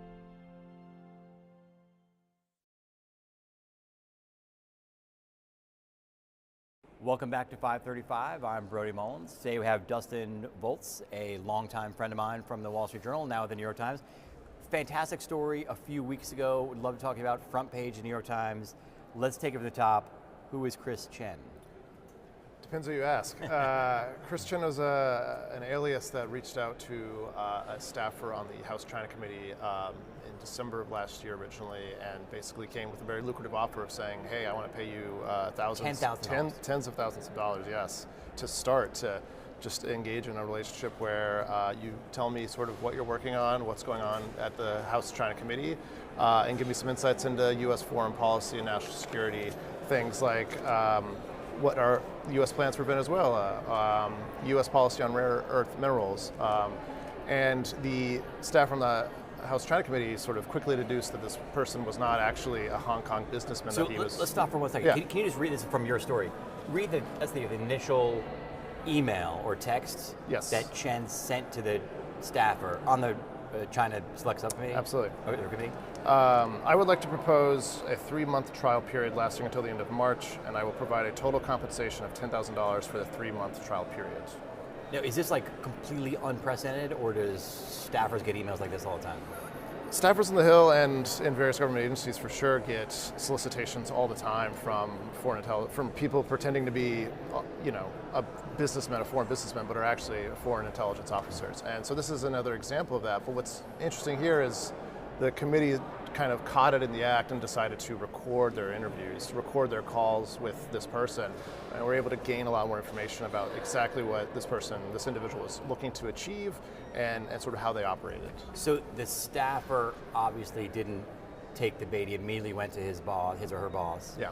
I know from my reporting at the Journal in the past that there's rules on how much outside income a staffer or a member of Congress can accept, and it's a very small amount. So if someone comes to a government employee and says, "Hey, I'll pay you $10,000," that's on its face illegal, isn't it? Right. Okay. It is. And what was interesting is the staffer for a while had multiple conversations with this individual, this foreign spy, and eventually tried to cut off contact and said, "Look, I looked into the rules here. I can't really engage in this behavior." The Chris Chen was persistent. They said, "Well, I think we can figure out a way to make it work. Nobody has to know about this." And so there was a real level of persistence here to trying to convince the staffer, don't think about the rules, don't think about the law. Just keep talking to me and But meanwhile, higher ups from the committee are essentially listening in. Is the FBI involved also, or is the committee just sort of monitoring this and trying to figure out? Right. So the committee had these calls. Other staffers are listening in quietly as they're sort of figuring out how they want to have the conversation between the staffer and Chris Chen. They collect the information, they sort of learn a little bit more about the persona involved, and then they decide to tell the FBI about this, and then also tell me, the media, and that's when I came in and sort of did some more investigation into the persona and learned that the company that they were purporting to be part of, Nimbus Hub, is essentially a front company and likely one for a Chinese intelligence agency. So this guy worked for the Chinese government. What did he want? And it seems like rather unsophisticated, right? Just like a blunt email. Anyway, what does China want? What are the point of these operations? Chris Chen did not respond to my texts or calls on WhatsApp. Interestingly, his WhatsApp picture, his profile photo was a Winnie the Pooh avatar, which is funny because Winnie the Pooh is sort of seen as a sign of dissent against President Xi Jinping in China. Right. Very consistent with the persona of a Hong Kong businessman who would not be sort of supportive of the Chinese Communist Party, but it was all part of the ruse for this individual to try to convince people that he is talking to that, I'm just a businessman, I'm not connected to the Chinese government. But multiple calls and emails and texts were not responded. But certainly this person is looking for insights into foreign policy. It's the same reason Chinese hackers, go after government agencies, congressional offices, news organizations, including our former employer, and try to find, details about what reporters are working on, what lawmakers are interested in. All of this is about trying to understand more China. And to be clear, this is not uniquely a China problem. They just have enormous resources that they can dedicate to it. But there are other foreign intelligence agencies that are deeply interested in prying back a little bit about the private conversations going on in Congress or over at the White House. And the U.S. as well is, of course, very much part of this. We also engage in foreign intelligence collection. So these tactics are not necessarily new or surprising. Put this in sort of like broader context. Is this like an ongoing spy game? And is this happening all the time in the U.S.? The FBI has been clear that Chinese espionage is a top threat to the U.S. They have investigations in all 56 field offices. They've been saying that for a number of years, actually. There's a bipartisan recognition that Chinese espionage against the U.S. is really a huge threat, and that takes many forms: human collection, cyber espionage, open source intelligence collection. There are certainly periods where it might be more active than other periods. So, for example, we had last month the China summit between President Trump and President Xi Jinping. Obviously, around that summit, leading up to that summit, is a key time when foreign intelligence officers would be most inclined to really try to drive up sort of their collection efforts and learn more about what does President Trump think about any number of foreign policy issues. Are his posts on Truth Social genuine, or are they just rhetoric? That kind of thing. This has also been, I think, a really important time for Chinese intelligence collection because this Trump administration has sort of been, surprisingly to many, less aggressive toward China since Trump returned to office. And I think there's a lot of confusion within China about exactly where this administration and Congress stands on Chinese national security issues. So can you go back to what these conversations were like? Apparently there were holiday greetings and there was it was a little bit clumsy, but it was also this guy was really persistent in trying to drum up this. Yeah. It was clumsy, but it was also it was well crafted. So the initial emails, it appeared that there may have been some effort to write them using AI tools, which is another thing that has made this more significant in recent years. Is previously you could maybe tell when someone was reaching out and lacked certain English skills, but with ChatGPT or other services, it's much easier to do that. And in fact, a recent OpenAI threat report named the same company that Chris Chin purported to be working for, this company Nimbus Hub, as one that had been using ChatGPT in order to essentially generate prompts intended to spy on Americans. So this is very much directly in line with that. That shows how AI has been sort of weaponized by foreign spies to try to do these things. But the tactics are very simple. It's, hey, I have a lot of money. I'm going to flatter you.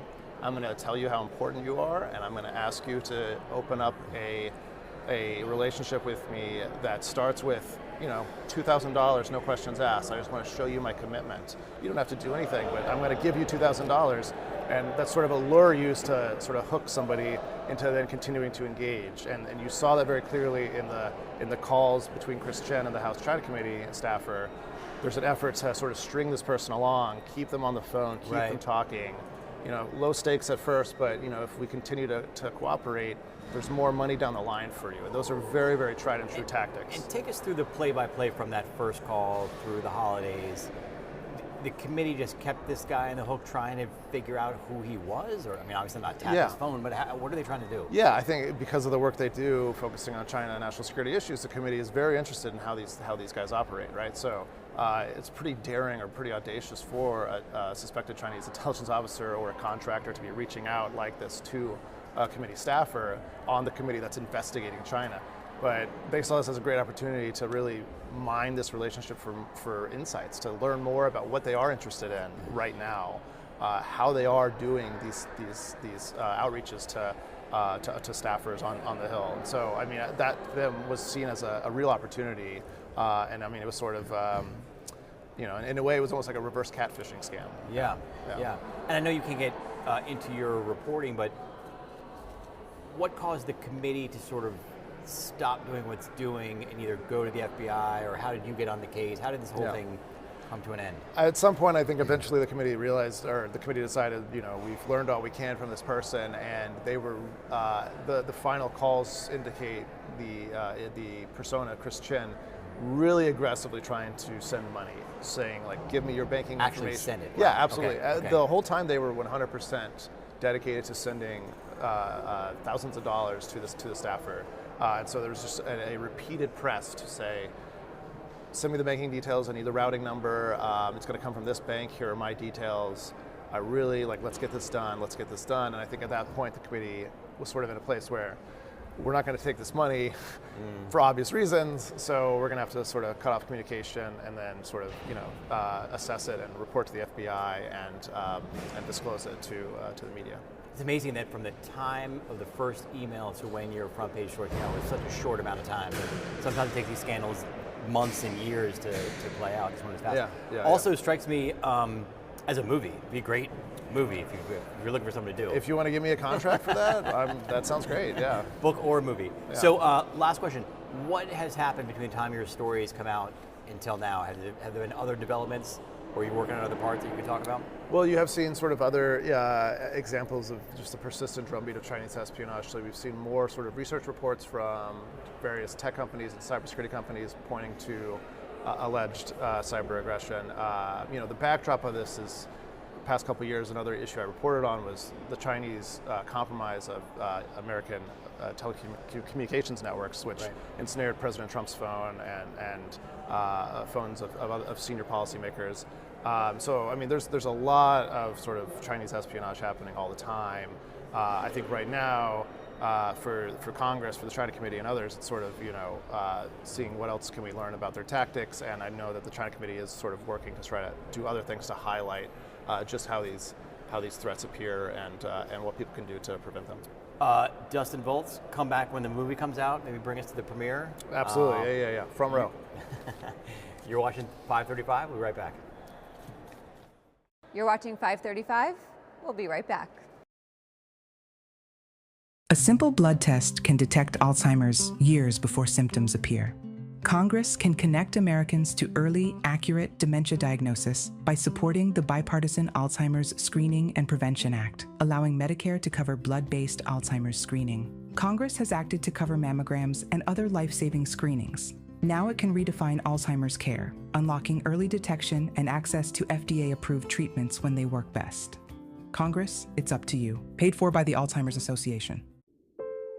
I work hard. My dad worked hard. That's where I got it from. What I take home is my future and my kids' future. And if I can invest in companies, they're going to reflect my principles, what I believe in. So why would those companies hire outside people to tell them to embrace principles I don't believe in? Congress must protect the financial future of Americans from the foreign-owned duopoly that answers to no one.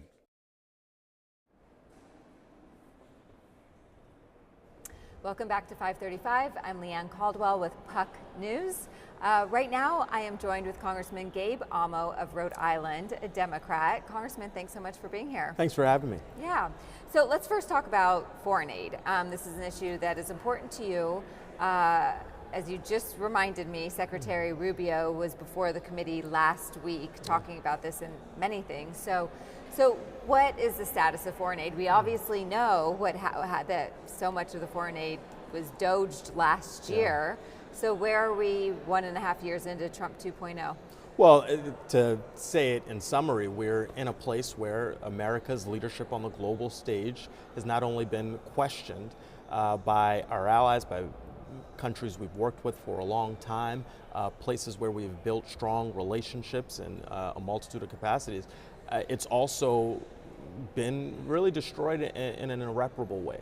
What has happened essentially is our foreign policy oriented around America first has been undermined by an agenda that is focused on claiming maximizing the benefit for taxpayers, but really is ultimately hurting Americans in our interests, right? It's causing instability across the world, of that volatility that leads to people being attracted to extremism. It has hurt American businesses, farmers across this country. It has hurt, of course, our standing, and it's caused lives to be lost. And in a real, damaging way to the American brand. So, I had Secretary Rubio in Foreign Affairs last week. I'm the vice-ranking member of the committee, and I focused a lot of my comments on food aid in particular, because last year, when the Secretary came to the committee, he said that we would be the biggest donor in the world times 10. Yes, he did say that. And the fact is, we've actually cut 50% specifically in the food aid area, and that's something that is a real problem for American leadership across the world. Domestically, it's a huge problem for farmers who supplied a lot of that food for the rest of the world. But internationally, are there spots in the world, areas of the world, who are impacted more dramatically than others? Is there some hot spots that you're focused on specifically? Definitely, across the continent of Africa, largely, where we see a broad intersection of global health, malnutrition, and political instability sort of have a vicious cycle, so to speak, that has caused real harm. We know right now that the biggest humanitarian crisis in the whole world is in Sudan, and has been, and that spills over its borders. In Kenya, I highlighted a young woman and her daughter who died after being alive just several months. And that's a function of aid cuts where people are making difficult decisions every day on what they're able to provide for their own children. And so that's not something that America should stand for, because we've had hundreds of thousands of children die. And this isn't purely charity, right? And that's what the Secretary retorted. He said, well, America is not in the business of charity anymore. And I said, Mr. Secretary, this is about the American word and our values, and of course what happens when these regions get more and more unstable for everyone.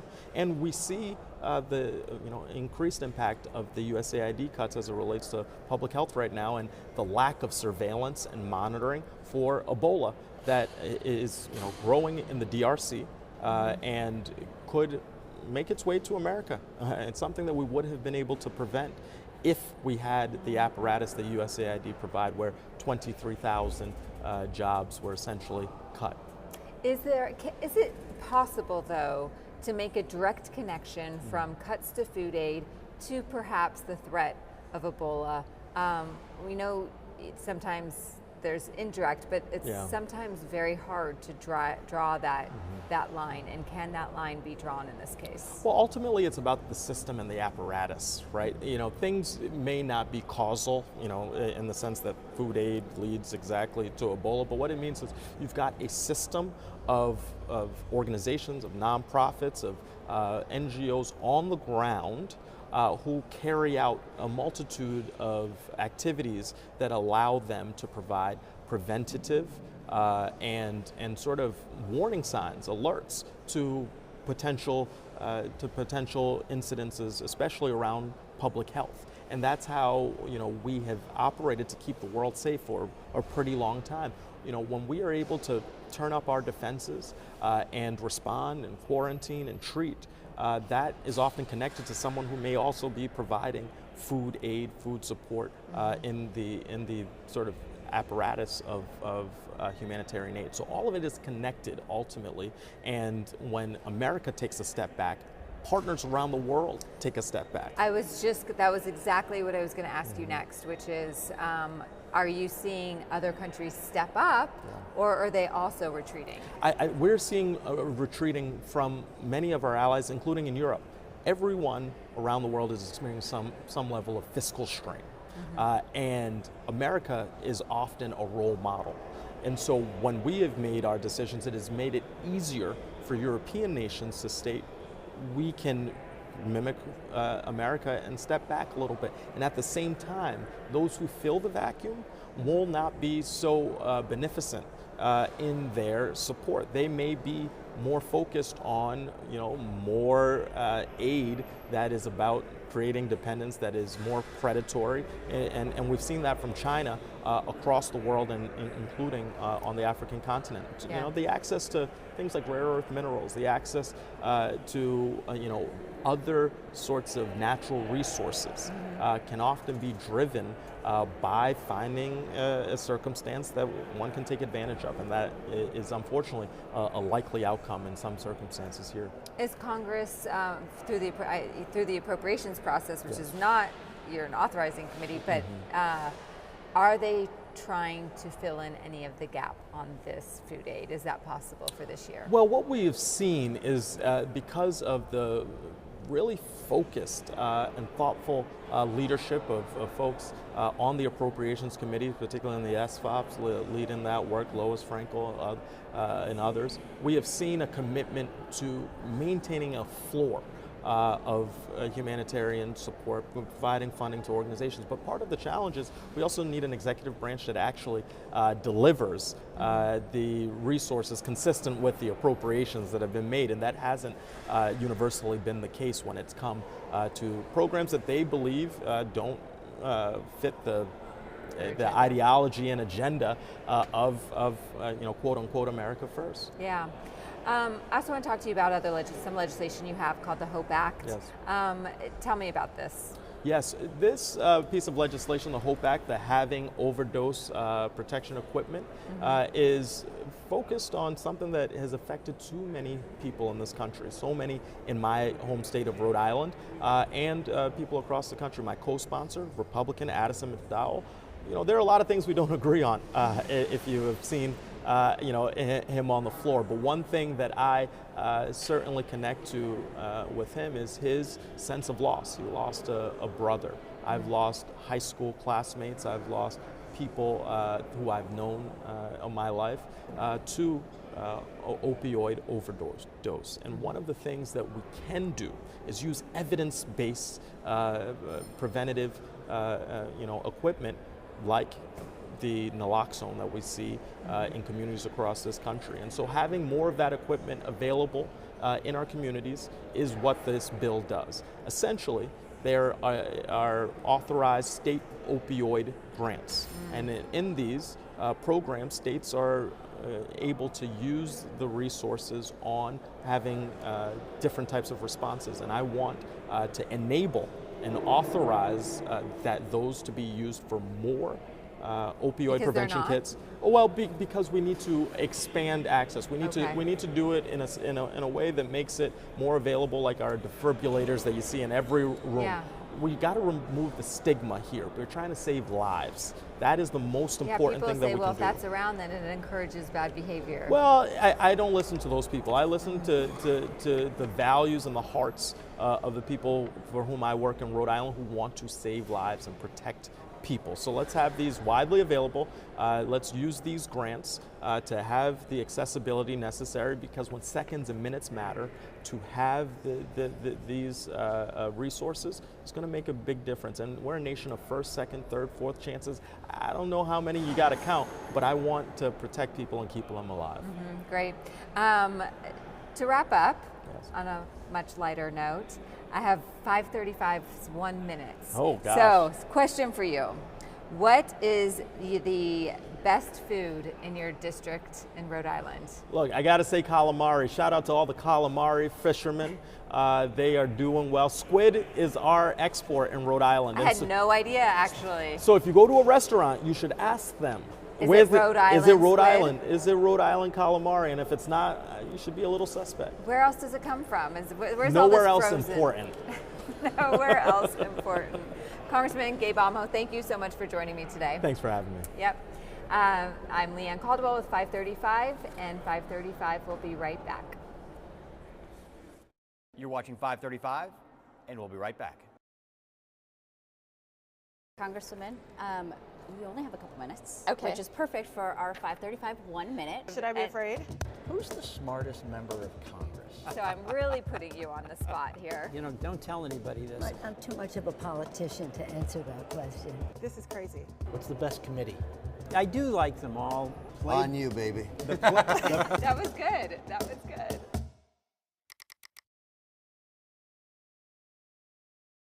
This intolerable dependence on foreign oil is a clear and present danger to our nation. We will not return to the days of gas lines. I have repeatedly called for more energy independence for America. I urge Congress to pass legislation that makes America more secure and less dependent on foreign energy. After years of talking about it, we're finally poised to control our own energy future. It's time to deliver true long-term energy independence in America. We will have energy independence and energy dominance.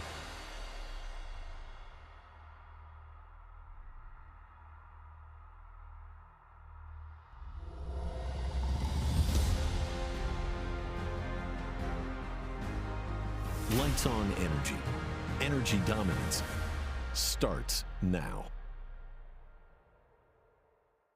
National Association of Realtors Advocacy, working to expand access to housing and defend property rights so that more Americans can build generational wealth and prosperity through home ownership, a critical voice in nearly 1/5 of the U.S. economy, supporting 2 jobs for every single-family home sold, and generating more than $760 billion of property tax revenue for state and local governments each year.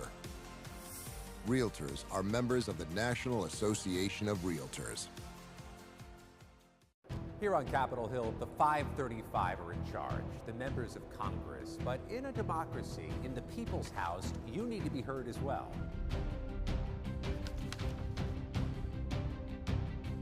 So if you have questions or comments or ideas, submit them to us at 535.news, because here with us, the floor is yours.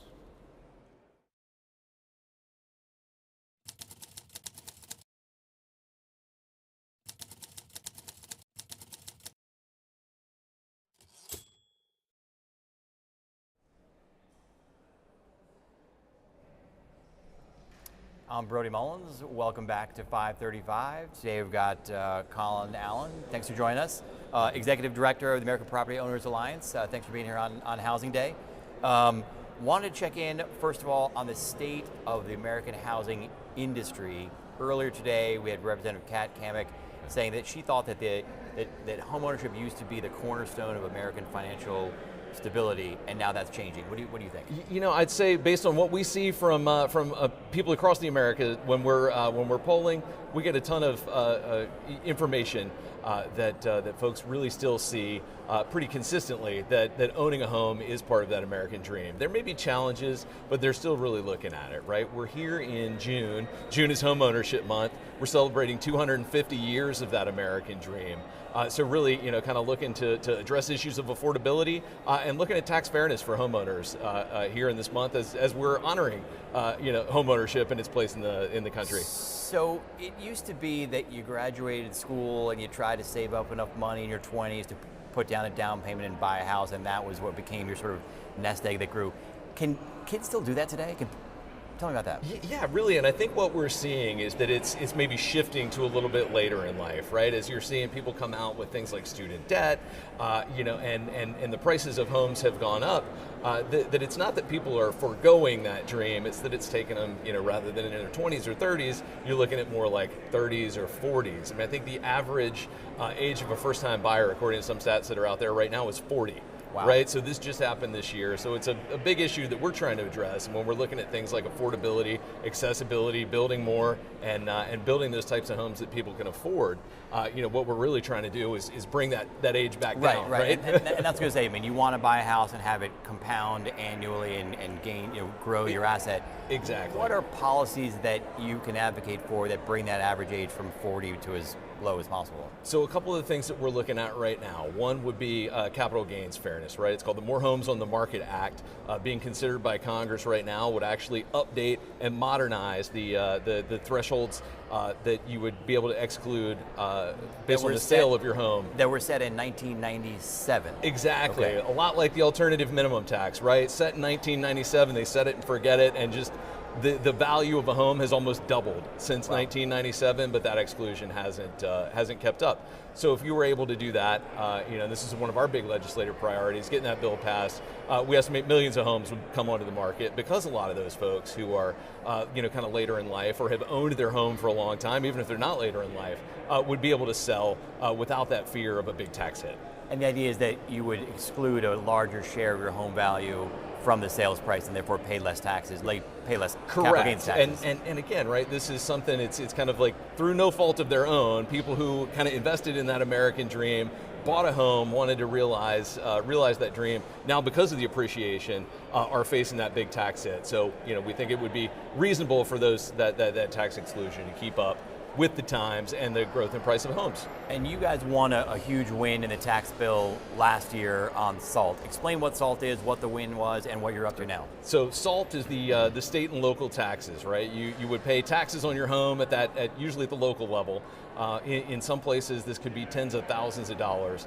The TCJA set a threshold of $10,000 that anybody could exclude on SALT. We were able to get that number quadrupled in the last reconciliation bill. So more Americans, you know, are able to exclude that and avoid that double taxation, right? Was standing next to you know, Mike Lawler at the congressional baseball game last night. He was one of our champions on that issue. Had a Mr. Salt hat on. So. And now you're at it again, right? You're trying to, in reconciliation or another tax bill, you're trying to make another exactly. I think reconciliation is our best shot. We've got a broad bipartisan coalition supporting this More Homes on the Market Act. Okay. But I think near-term reconciliation is our best shot at moving forward with that kind of bill. Let's roll back. Tell us about the American Property Owners Alliance. When did it come into existence? What do you guys do, and who are your champions? Sure. Yeah, American Property Owners Alliance, founded in 2020. You know, we saw an opportunity there where there's not you know, an AARP or a AAA or a group that really represented homeowners. Right? There's plenty of stuff out there for industry and different industry groups. But there was not a homeowner-specific group. So we said, you know, like let's get this going. There's 86 million homeowners in the United States, and they should have a group that advocates on their behalf.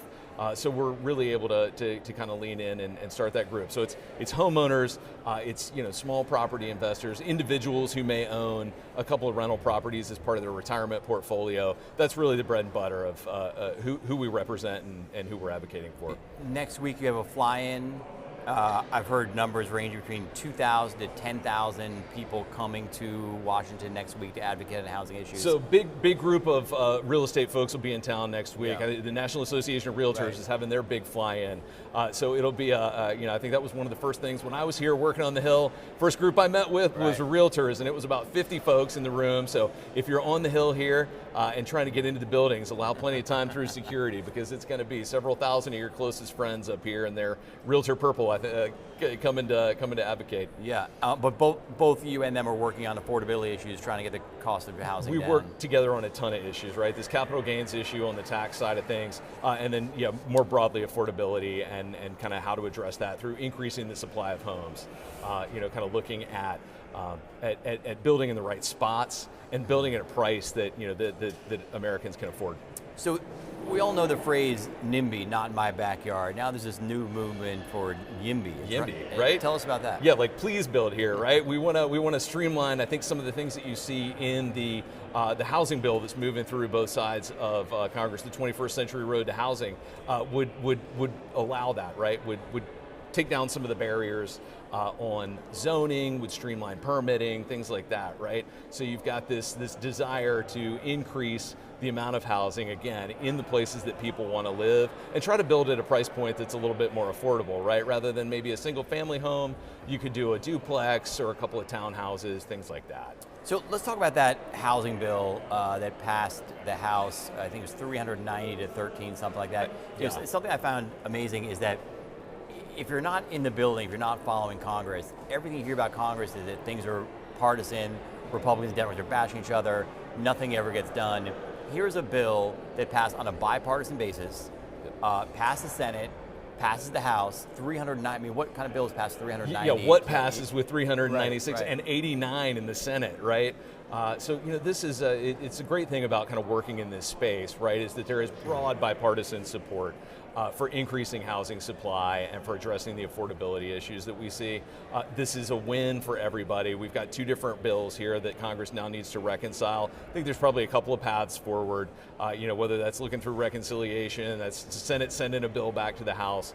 Again, this is the president supports it. We've seen huge majorities, bipartisan in both houses. I think it's just finding that path forward and getting it done, right? Again, this is a win for everybody on both sides, and it would be huge for the American people.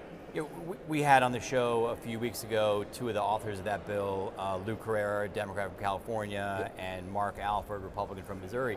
And it was amazing to see that they actually sat in these two chairs talking about that legislation and how they're working together. And I just kept thinking, man, when I watch the national media, you just think all these guys are doing trying to beat each other to death. And here these guys are working together on 300 plus votes bipartisan legislation. So do you think, I know it was similarly bipartisan in the Senate, what are the chances you think of it making it through? I would say the chances are very good of this getting through this year. Again, you had the chairs of the Congressional Real Estate Caucus, right? A bipartisan group. Seeing these huge majorities, it's hard to find to see a way that something like this doesn't get done, right? I would not bet against it. I think it's just finding that path, knowing that we've got limited legislative days and a lot's going on this year. Colin Allen, Executive Director of the American Property Owners Alliance, thank you so much for joining us. If it's important to the 535, it's important to us. On behalf of all of us here at 535, I ask unanimous consent on a motion to adjourn until 11 a.m. on Tuesday, June 23rd, where we'll reconvene for the first time across the Capitol in the Senate Russell Rotunda. Hearing no objections, it is so ordered, and we will see you then. Thank you.